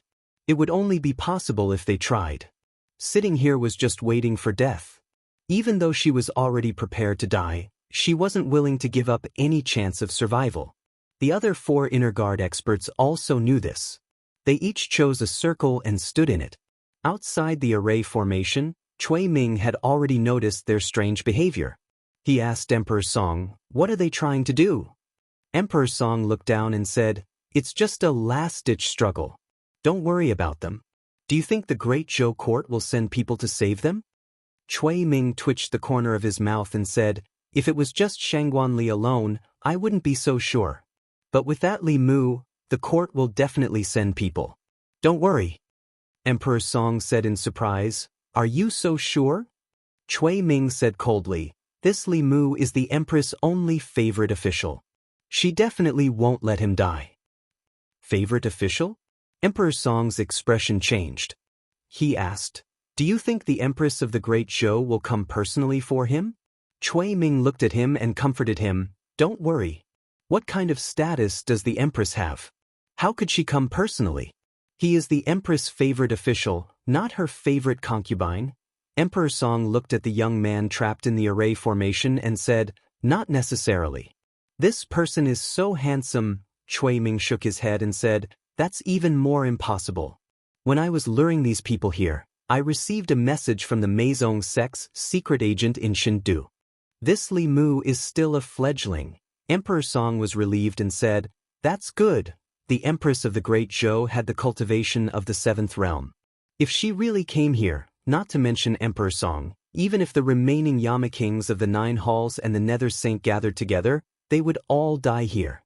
From then on, only 9 of the 10 demonic sects were left. The Soul sect would be completely wiped out." Cui Ming said, "Don't worry, Empress. As long as your array formation is fine, just wait for the fish to take the bait." Emperor Song said, "Don't worry. I learned this array formation from Lord Qianhuan." As soon as he finished speaking, there was a sudden tremor under their feet. Emperor Song said in surprise, "Is it the Earth Dragon turning over?" Cui Ming looked at the array formation and said in shock, "It seems to be your array formation." Emperor Song quickly looked at the array formation and found that the originally stable array formation had begun to tremble slightly. Several people in the array formation were standing in different positions and attacking the array formation. Emperor Song's expression changed slightly, but he still said calmly, "Don't worry. This level of tremor can't shake the array formation." In the next moment, the array formation trembled even more violently. Cui Ming asked in horror, "Is it really fine?" Emperor Song took a deep breath and said, "It's fine. It's not a big problem." In the array formation, the way Shangguan Li and the others looked at Li Mu had completely changed.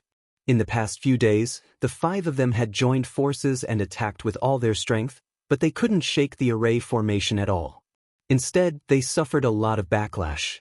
At this moment, after hearing Li Mu's words, they could shake the array formation to this extent just by changing their positions and using 50% of their mana. If they attacked with all their strength, it was not impossible to break the array formation. Thinking of this, the 5 of them were no longer distracted. They immediately urged their mana and attacked the array formation with all their strength. Under the fierce attacks of the 5 people, the array formation trembled even more violently, as if it would collapse in the next moment. Emperor Song finally couldn't keep calm and said quickly, "Stabilize the array formation with me." He and Cui Ming flew above the array formation and channeled all their mana into the array formation. The trembling of the array formation finally calmed down a little. 5 people on the inside and 2 people on the outside. They formed a kind of balance and entered into a stalemate. At this moment, Li Mu, who was in the array formation, flashed a green light in his hand and the Qing Xian sword appeared. He urged the Qing Xian sword and slashed at the array formation with all his might. The balance between the 2 sides was broken and the array formation started to tremble violently again. Emperor Song and Cui Ming tried their best to stabilize the array formation, but they still couldn't stabilize it.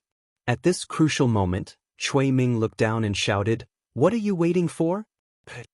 As soon as he said this, one of the inner guards attacking the array formation suddenly changed the direction of his attack. He attacked with all his might and landed on another inner guard in front of him. Puff! The middle-aged woman was suddenly attacked by her companion. Her body flew out horizontally and blood spurted out. Her breath instantly weakened and her body landed heavily on the ground. She pointed at the person behind her and said in disbelief, "You?" The woman sneered and flew up. Under the control of Emperor Song, a gap appeared in the array formation. She flew out of the gap and the gap quickly closed. Without the attacks of the 5 people, the array formation immediately stabilized. The woman's body floated in the air and stood side by side with Emperor Song and Cui Ming. She looked down at everyone from above. Although she didn't say anything, the truth was obvious. Sheng Guanli looked at her.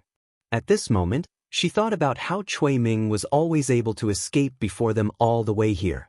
She was also the one who intentionally led them here. Sheng Guanli realized something and gritted her teeth. "So it's you." The woman smiled and said, "Commander Shangguan, you realized it a little too late. There was a spy from the demon sect among the inner guards. One of the inner guards was severely injured by her sneak attack and could no longer use his strength. Only 3 of the original 5 fifth realm cultivators were left. The hope that had just been ignited in their hearts was extinguished just like that. At this moment, even if the 3 of them self-destructed their primordial spirits, they still wouldn't be able to break the array formation." Li Mu walked to the injured inner guard and asked, "How are you?" "I won't die." The middle-aged woman struggled to stand up and asked Li Mu, "Can the 3 of us break this array formation?" What she meant was that she no longer had the power to break the array formation. Li Mu shook his head and said, "Under normal circumstances, at least 5 fifth realm cultivators are needed to break this array formation." Sheng Guanli was a little disappointed. She looked at Li Mu and said, "It looks like we still have to die together." Li Mu also sighed and said, "Plan A has failed. We can only carry out Plan B." Sheng Guanli was stunned and asked, "What Plan B?" Li Mu said, "Under normal circumstances, 5 fifth realm cultivators are needed to break this array formation. Under abnormal circumstances, I alone will be enough." Li Mu didn't want to do it himself when there were other ways. That was a method that would kill 1,000 enemies but cost 800 of his own men. He didn't want to use it unless he had no other choice. However, he had no other choice now. He looked at Sheng Guanli and said, "Commander Sheng Guanli, can you do me a favor?" Sheng Guanli adjusted her transcendence energy to its peak and said seriously, "What do you need me to do?" Li Mu stretched out his hand and said, "Can you support me a little?" Sheng Guanli looked at him blankly. Just a moment ago, she was already prepared to die. This contrast stunned her for a moment. However, she quickly regained her senses and supported Li Mu. She asked, "And then?" Li Mu said, "You just need to support me." He took a deep breath and formed a seal with one hand in his sleeve. He looked up at the sky. Outside the array formation, Cui Ming and the woman suddenly felt their hair stand on end. An extreme fear arose in their hearts. Emperor Song's expression changed drastically. He grabbed the 2 of them by the shoulders and shouted, "Retreat!" The 3 figures flashed and instantly disappeared on the spot. Crack! The moment they retreated, something in the surroundings seemed to shatter. Puff! Li Mu spat out a mouthful of blood, and his aura instantly weakened. Sheng Guanli hurriedly supported him and asked with concern, "Are you okay?" Li Mu touched the corner of his mouth and said, "I'm fine." The sturdiness of this formation was even greater than that of the 18 Hell formation. The power of the heavens and earth that had been surging into his body had been weakened even more. His strength had also made a qualitative leap compared to a few months ago. He had only suffered some minor injuries. Li Mu took out a few healing pills and threw them into his mouth. Sheng Guanli and the others looked up at the sky with dazed expressions. Although they didn't know what just happened, the array formation that trapped them for 4 days above their heads disappeared just like that. Chapter 317. Seeing that the formation was broken, Cui Ming's face was filled with fear. Her voice was hoarse as she asked, "Is this what you meant by, no problem? How is this possible?" Emperor Song's face was also filled with disbelief. The immortal trapping formation that he set up was even stronger than Chu Jiang of Gojoseon's 18 hellish formation. How could it be broken so easily? Even if it was unbelievable, The truth was right in front of his eyes. After Shangguan Li and the other two regained their senses, they immediately flew up. Their eyes were filled with murderous intent as they looked at the three figures in front of them. Out of the 4 internal guards, 1 betrayed them, 1 was severely injured, and only 2 were left. The severely injured woman no longer had the ability to fight. Including Shangguan Li, there were 3 people on both sides. There was no need for words. In an instant, the 6 of them unleashed their powers and magic treasures and quickly engaged in battle. Although Emperor Song was at the 5th realm, he was clearly a powerful cultivator at the peak of the 5th realm. Shangguan Li and the other internal guard attacked with all their might. Even with the advantage of Fulu's magic treasures, they were still suppressed by him. The other inner guard was entangled by the Devil Sect spy and was unable to extricate himself. In this way, no one could take care of Cui Ming. Cui Ming looked at Li Mu with eyes full of hatred. She said sinisterly, "It's all because of you that I am today. This day next year will be the anniversary of your death." Li Mu said calmly, "Don't accuse me. You are today only because you are a beast." Cui Ming did not waste any more words with Li Mu. She formed a seal with her fingers and the air around them cracked. A few invisible wind blades flew towards Li Mu. The wind blades were extremely fast. In the blink of an eye, they were beside Li Mu. Clang. Just as they were about to hit Li Mu, a golden armor suddenly appeared around Li Mu's body. The wind blades hit the golden armor and made a crisp sound. Li Mu stood in his original position and did not move. Golden armor talisman. Cui Ming's expression was ugly. Although the golden armor talisman was only earth rank, his cultivation was only in the creation realm. With his early-stage creation realm strength, it would take a lot of effort to break the golden armor talisman. Just as he was about to make a move, Li Mu moved faster than him. A white light flashed in his hand, and a stack of Fulu appeared in his hand. Without thinking, he threw them all out. Rumble. Above Cui Ming's head, dark clouds gathered and purple thunderbolts flashed continuously. Cui Ming dodged a few purple heavenly thunderbolts in a sorry state. Suddenly, he felt a chill on his back and his hair stood on end. A golden sword talisman was thrusting towards his back. Clang. Cui Ming held a bronze mirror in his hand to protect his vitals. When the sword talisman hit the bronze mirror, it immediately shattered. Cui Ming's body was also sent flying several feet. Before he could come back to his senses, he suddenly felt a chill rising from below, as if it was going to freeze his primordial spirit. When he bent down to take a look, he realized that his feet had already been frozen, and the layer of ice was still spreading upwards. Under the layer of ice, there was a Fulu that emitted a bone-chilling coldness. Cui Ming slapped his chest and spat out a mouthful of blood. When the blood landed on the layer of ice quickly melted. Cui Ming flew up and broke free from the layer of ice. In the next moment, he felt a burning sensation above his head. Cui Ming looked up and saw a Fulu burning and turning into a fire dragon. The fire dragon swung its tail and coiled around him. Before the first wave subsided, another wave rose. Cui Ming was chased by the fire dragon, and he was still extremely depressed. Exactly how many high-grade talismans does this Li Mu possess? He's a 5th-level expert, yet he was actually forced to only be on the defensive by Li Mu, who's a level lower than him, and he didn't have the slightest ability to retaliate. After using his mystique with great difficulty to kill the fire dragon, another small golden sword pierced towards him from the front. Cui Ming swung his sword at the sword talisman with all his might. He did not notice that a small paper man had already flown behind him. The paper man stuck to Cui Ming's body. Cui Ming maintained his sword-swinging posture and was rooted to the spot. The small golden sword was extremely fast and was aimed at his forehead. At this moment, Cui Ming was unable to use his dermic powers. If he was pierced by the sword talisman, his primordial spirit might be able to escape, but his physical body would definitely perish. Bang! Seeing that Cui Ming was in trouble, Emperor Song abandoned Shangguan Li and the expert inner guard and rushed over. He kicked Cui Ming away and used one hand to grab the sword talisman. Black fog spread out from his hand, and the sword talisman struggled and buzzed a few times before dimming and completely collapsing. Emperor Song waved his hand, and the immobilization talisman on Cui Ming's body burned. He looked at Cui Ming and said, "You were actually forced into this state by a 4th-level junior.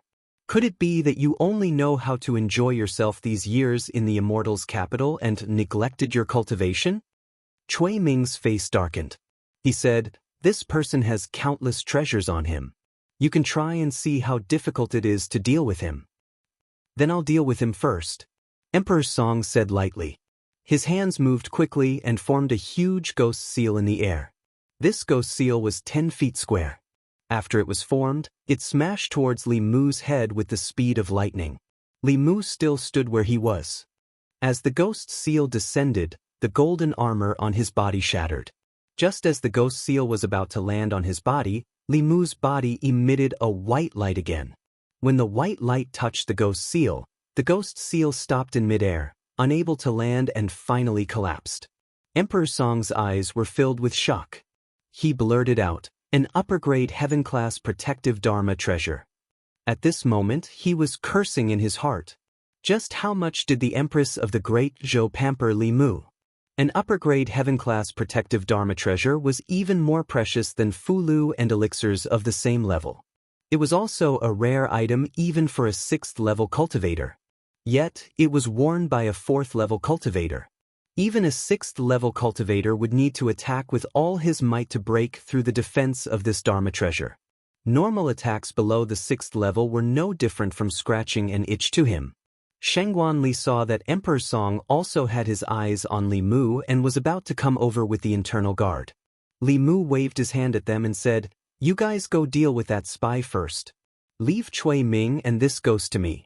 Shengguan Li saw the white light on Li Mu's body and knew that the Empress must have given him an even more powerful Dharma treasure. Emperor Song and Cui Ming couldn't do anything to him for a while, so she wasn't worried anymore.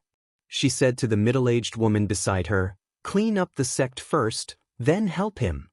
Emperor Song also looked at Li Mu and said to Cui Ming in a low voice, "You and I work together to deal with this person. This Dharma treasure requires mana to activate, and he's only a 4th-level cultivator. Let's see how long he can last." An upper-grade heaven-class Dharma treasure drained a lot of mana. This was because it was originally designed for 6th-level cultivators. Dongxian cultivators could use it continuously for 2 hours, but a divine-tier cultivator might not even be able to last for half an hour. In a situation where the outside world was constantly attacking, the duration would be even shorter. Li Mu's mind moved, and a pile of spiritual jades appeared at his feet. As he absorbed the spiritual energy in the spiritual jades, he used the swordsman formula to recover his mana using the power of heaven and earth around him. Only then did he manage to achieve a dynamic balance with the speed at which the Dharma treasure was draining his mana. Emperor Song and Cui Ming attacked Li Mu from afar, and their faces gradually showed signs of doubt.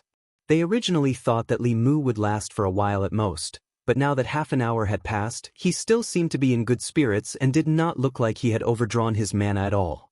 On the other hand, the two of them were the ones who were draining their mana continuously. If this continued, they might be the first to run out of mana. Emperor Song attacked a few more times and finally gave up. He said, "This person is strange. Spells and divine powers are useless against him. Let's get close and take his life." He stretched out his hands, and 2 ghostly long blades appeared in his hands. Cui Ming took out a folding fan from his waist. The two of them stopped attacking Li Mu from afar and flew towards him. In a situation where the difference in mana was not too great, Li Mu was not afraid of anyone in close-range combat. However, regardless of whether it was Cui Ming or Emperor Song, their mana was far superior to his. In the face of absolute power, any technique was meaningless. If the examiners of the Ministry of War did not suppress their abilities to the 4th level, no matter how skilled Li Mu was in martial arts, he would not be a match for them in the combat examination. Emperor Song and Cui Ming, these 2 shameless people, one in the Destiny realm and the other in the peak of the Spectral Spirit realm, teamed up to bully him, who was at the 4th level. No matter how powerful Li Mu's divine powers and Dao techniques were, his cultivation was too low, and he would not be able to defeat the 2 of them together. Fortunately, Ever since Lu Hanyan became Yu Zhenzi's disciple, ever since he hugged the Empress' thigh, divine powers and Dao techniques were no longer his trump cards. Li Mu flipped his hand, and 2 Fulu cards appeared in his hand. He threw the Fulu out, and a golden light flashed on the Fulu. The 2 Fulu cards turned into 2 armored soldiers about 10 feet tall. The 2 armored soldiers held long halberds, and their bodies emitted 5th-level aura. These 2 golden armor soldier talismans were bestowed to him by the Empress. Although they were also at the heavenly level, they could not be compared to the one Li Mu obtained from Fulu School. Only a handful of talisman Dao experts in Fulu School could create 6th-level golden armor soldier talismans. However, Cui Ming and Emperor Song were only at the 5th level, and there was no need to use that trump card. The 2 golden armor soldier talismans were controlled by Li Mu, and they were telepathically connected to Li Mu. After they appeared, they went straight for Cui Ming and Emperor Song. What talisman is this? How many Fulu cards does he have? The 2 golden armor soldier talismans completely entangled Cui Ming and Emperor Song.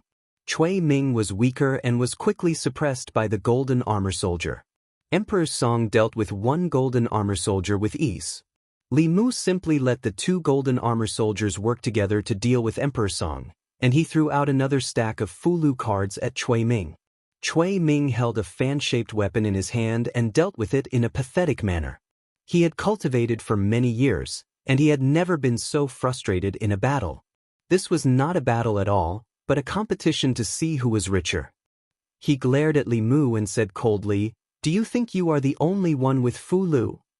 He took out a Fulu card from his chest. His face showed a pained expression, but he still activated it without hesitation. The power of heaven and earth above Li Mu's head rippled, and a huge golden palm print appeared from the void and pressed down on him. This Fulu card was obviously not an ordinary item. The power of heaven and earth contained in this palm print was comparable to a normal attack from a 6th realm cultivator. Li Mu's armor artifact could withstand a 6th realm cultivator's attack, but it was not unlimited. In fact, the armor artifact could help him weaken the attack, but he still had to bear a portion of it himself. The armor artifact would also be damaged after taking several hits from a Dongxian cultivator. Even with the armor artifact, Li Mu could not avoid being injured after taking this hit. He did not even think and threw out a few more Fulu cards. Light and shadow overlapped above Li Mu's head. A golden armor, a green shield, a tortoise shell, and a bell shadow protected him firmly. When the palm print pressed down, the golden armor was the first to crumble. The green shield lasted for a moment before crumbling as well. The tortoise shell and bell shadow were the last to crumble. After breaking through 4 barriers, the palm print was like an arrow at the end of its flight. It was easily neutralized by Li Mu's armor artifact. A few more Fulu cards appeared in Li Mu's hand. He looked at Cui Ming and said, "Do you have more?" Cui Ming's face was gloomy. He was not Li Mu. He did not have the Empress's favor, so he naturally did not have so many high-level Fulu cards. He no longer had any Fulu cards of that level. Even if he did, it would probably be wasted. Although he did not want to admit it, he had to admit that he could not do anything to Li Mu by himself. He could only hope that Emperor Song could destroy the 2 divine weapons or exhaust their spiritual energy so that they would dissipate on their own. Although the divine weapons were powerful, they would not exist for long. Cui Ming's mind wandered for a moment before he suddenly felt something tighten around his waist. He looked down and realized that a golden rope had wrapped around his waist. After being bound by the rope, Cui Ming's spiritual energy was immediately sealed. His body fell heavily from the sky. Li Mu walked slowly towards Cui Ming and kicked him heavily. He asked, "You still have time to be distracted when you are fighting others. Who are you looking down on?" Chapter 318. Before Lu Hanyan became Yu Zhenzi's disciple, and before Li Mu clung to the Empress' thigh, he was very frugal with his fights of magical power. Not to mention that there was no Fulu at that time. Even if there was, Li Mu would not bear to use it. At that time, he was carrying out missions, and getting injured was a common thing. Occasionally, he would even be seriously injured. But ever since Lu Hanyan entered Fulu School and Li Mu became the Empress' close vassal, the situation completely changed. Fulu School naturally did not lack Fulu. Li Mu could not even imagine how rich the Empress' treasury was. Now, he had the capital to be extravagant. If he was poor, he would use his tactics, and if he was rich, he would use his firepower to cover. In any case, if he ran out of Fulu, Lu Hanyan would give it to him. If his transcendent artifact was broken, the Empress would replace it for him. Li Mu was the woman behind Lu Hanyan, and the Empress was the woman behind him. With his own woman, there was no need to be polite. Cui Ming was tightly bound by the immortal binding chains, and his transcendence energy was restricted. When he heard Li Mu's words, he almost spat out a mouthful of old blood. Fight of magical power? That damned Li Mu, he called throwing Fulu and launching a transcendent artifact sneak attack a fight of magical power? From beginning to end, had he ever used any magical power? On the other side, Emperor Song was entangled by two golden armored soldiers. Although these two soldiers did not pose too much of a threat to him, they kept him firmly pinned down, preventing him from helping Cui Ming. Seeing Cui Ming captured so quickly, Emperor Song secretly cursed Cui Ming's incompetence. He was actually captured alive by a cultivator one level lower than him, but he could not watch him die without doing anything. With a low roar, his body turned into a cloud of ghost fog, enveloping the two golden armored soldiers. Golden light shone brightly in the black fog, and soon, Li Mu lost contact with the two golden armored soldiers. The black fog reformed into Emperor Song again, but his aura was now much weaker than before. It was not easy for him to defeat the two soldiers. After dealing with the two soldiers, Emperor Song rushed straight towards Li Mu. Li Mu casually threw out two Fulu, which turned into two golden armored soldiers, blocking Emperor Song's figure. Emperor Song was already a little stunned. Such a precious Fulu, ordinary cultivators would carefully keep it as a life-saving trump card at a critical moment. However, such a precious Fulu was like an ordinary yellow paper in Li Mu's hands. He threw it away as he pleased. Even as an enemy, Emperor Song felt his heart ache when he saw this. Emperor Song was blocked by two more soldiers. Li Mu looked at Cui Ming on the ground, wondering if he should hand him over to the imperial court or kill him on the spot. Meizong had spent 20 years to help Cui Ming to the position of assistant minister of the secretariat. His position in Meizong must not be low, and he must know many secrets of the demon sect. It would be a waste to kill him just like that. Cui Ming's body was tied up, and he could not move. When he raised his head, he saw the murderous intent on Li Mu's face. A trace of ruthlessness appeared on his face. He bit the tip of his tongue and spat out a mouthful of essence blood. His lips moved slightly and no one knew what he was saying. The next moment, a white light flashed on his body, and his figure suddenly disappeared. The immortal binding lock fell to the ground, and Cui Ming's body reappeared 10 feet away. His face was as pale as paper, and his breath was extremely weak. At this moment, a scream came from Shangguan Li's direction. Under the siege of Shangguan Li and another expert internal guard, that demon sect spy's body was quickly destroyed. His primordial spirit was also captured and trapped in a magic treasure. Shangguan Li and the middle-aged woman flew over and said, "Kill Cui Ming and leave his primordial spirit behind." The two controlled their flying swords and attacked Cui Ming, while Li Mu stood aside and watched. Cui Ming had just escaped from the immortal binding lock with some kind of secret technique. He was already seriously injured, and was no match for the two of them. Cui Ming looked at the two and roared, "You forced me to do this." He suddenly opened the folding fan in his hand, took out 7 ribs, and quickly stabbed them into 7 parts of his body. Then he took out a piece of Fulu and swallowed it. Bush, bush. All of this happened very quickly. After Cui Ming did all this, Shangguan Li and the expert internal guard's flying swords were already in front of him. One sword was aimed at his chest, the other at his throat. When the two flying swords were only an inch away from Cui Ming's body, they both stopped. Cui Ming stretched out his hands and grabbed the two flying swords. The two flying swords struggled in his hands. Cui Ming clenched his fists, and the two flying swords directly shattered. Shangguan Li and the middle-aged woman were mentally connected to their magic treasures. When their magic treasures were destroyed, the two of them spat out a mouthful of blood. They stared at Cui Ming in shock. To be able to crush their magic treasures with his bare hands, what cultivation level was Cui Ming at now? Cui Ming threw the shattered flying swords on the ground and looked at them indifferently. His aura quickly climbed from early-stage creation realm to mid-stage creation realm, and then to peak creation realm. It did not stop until he broke through a certain barrier. A powerful pressure suddenly descended. Li Mu had felt this pressure from cultivators at the 6th level before. Emperor Song noticed the change in Cui Ming. After being stunned for a moment, he forced the 2 golden-armored soldiers back and said respectfully, "Emperor Song, one of the 10 kings of hell under the Nether Hell Saint, greets the Heavenly Lord." Cui Ming glanced at him. There was only indifference and disdain in his eyes.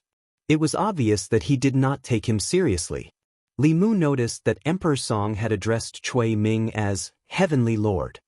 He carefully observed this person.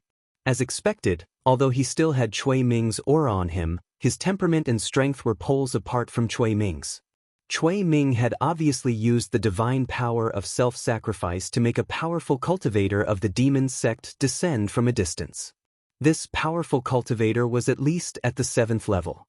Only a 7th level cultivator could raise Cui Ming's strength so much from a distance. Li Mu had inherited the memories of the Thousand Illusions' venerable master, so he was not unfamiliar with the powerful cultivators of the demon sect. There was only one 7th level cultivator of the demon sect who had the title of Heavenly Lord. That was the great elder of the demon sect's Mirage sect, the Heavenly Lord of Myriad Illusions, who held a prominent position in the demon sect's 10 sects. This person's cultivation was at the 7th level, and his strength far surpassed that of the Thousand Illusions' venerable master. Of course, his actual body was very far away from here. This was only his avatar. Li Mu ordered the 2 golden-armored soldiers to give up on Emperor Song and go straight for Cui Ming. He wanted to test his strength first. Cui Ming, who was possessed by the Heavenly Lord of Myriad Illusions avatar, glanced indifferently at the 2 golden-armored soldiers. He reached out his right hand and clenched it lightly. The 2 golden-armored soldiers' bodies were restrained. They immediately collapsed and turned into specks of golden light. This was the difference between the 6th level and the 5th level. This difference was almost impossible to make up for. Shangguan Li's expression had already become very serious.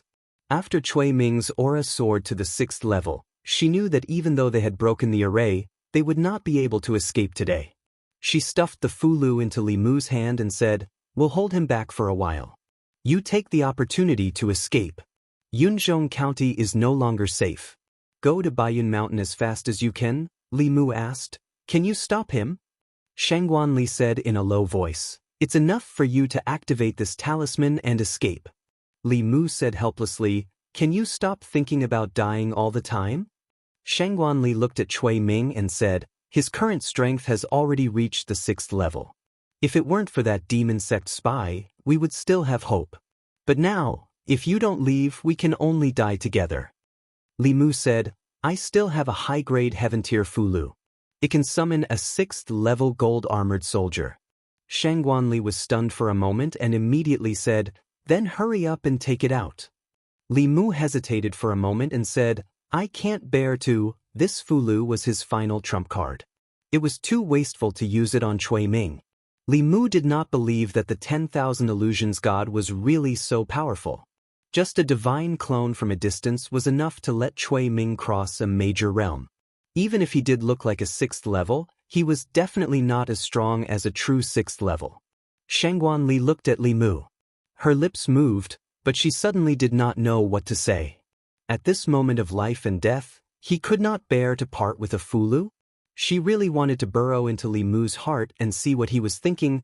Li Mu walked in front of Shangguan Li and said, "You two rest for a while first. I'll test him." Shangguan Li was at a loss.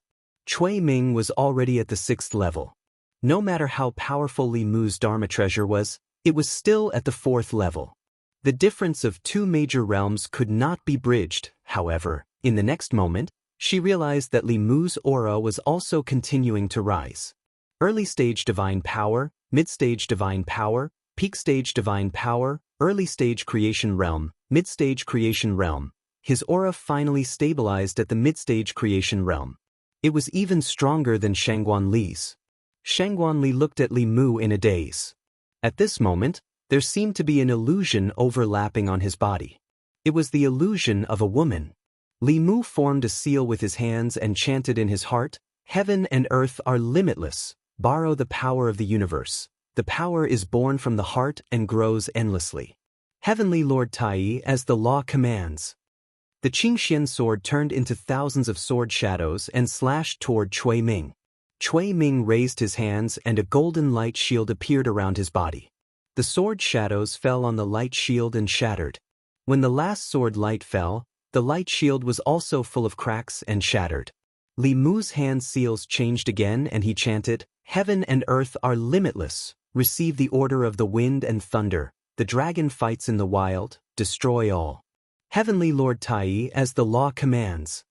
When the last word, command, fell, wind and thunder suddenly erupted around Cui Ming. Green squall and purple lightning wrapped around Cui Ming's body. Emperor Song retreated. The lightning made one's scalp tingle. The green squall seemed to be able to suppress the soul and primordial spirit. Just by getting closer, his primordial spirit felt like it was going to be blown away. He looked at Li Mu with a terrified gaze. It was no wonder that Cui Ming would fall into this person's hands. He looked like he was only at the fourth realm, but whether it was his Fulu Dharma treasure or his Abhijna Dao technique, they were all incredible. Even if a strong person at the peak of the fifth realm encountered him, they would not be at an advantage. After a while, the wind and thunder dissipated. Cui Ming's clothes were tattered and his hair was disheveled. His body was charred and his aura was much weaker than before. He looked at Li Mu with a murderous gaze and said eerily, "You've had enough fun. It's my turn now, right?" In the blink of an eye, he pointed a finger at Li Mu. Li Mu's expression flickered as he said, "That's right." In the void, the power of heaven and earth vibrated violently. A huge finger quickly formed and pointed at Li Mu and Shangguan Li. The finger landed heavily, bringing with it a strong pressure. Li Mu and Shangguan Li were locked in place by this finger and could not escape. Li Mu changed his hand seals again and silently recited the third sentence of the Demon Slayer protective incantation. "Fu Hua Heavenly King, descend upon the one of heaven, heaven, earth, black, yellow, yin-yang mystical art. Heavenly Lord Tai, command urgently." The yin-yang twin fish appeared above his head and formed a huge Taiji diagram. When the finger landed on the Taiji diagram, it did not cause any ripples and was directly swallowed by the Taiji diagram. Heavenly Net, Earth Yamaraja, unsheathed sword of wisdom, slay demons and spirits. Heavenly Lord Tai, command urgently. Li Mu changed his hand seals for the last time. The thick power of heaven and earth condensed into an illusory sword in front of him. After this sword appeared, it instantly disappeared and pierced through Cui Ming's chest at an incomprehensible speed. Emperor Song's face was extremely pale. That illusory sword made him feel extreme fear from the bottom of his heart. He was sure that if this sword pierced through his body, only the 8 kings of hell would be left under the Nether Hell Saint. After being pierced by the illusory sword, Cui Ming's body did not change much. However, his aura dropped from the early stage of the 6th realm to the 5th realm. At the same time, the aura on his body also disappeared. Li Mu could no longer feel the aura of the Lord of Illusions. He clapped his hands and looked at Cui Ming, who was struggling to get up. "That's it?"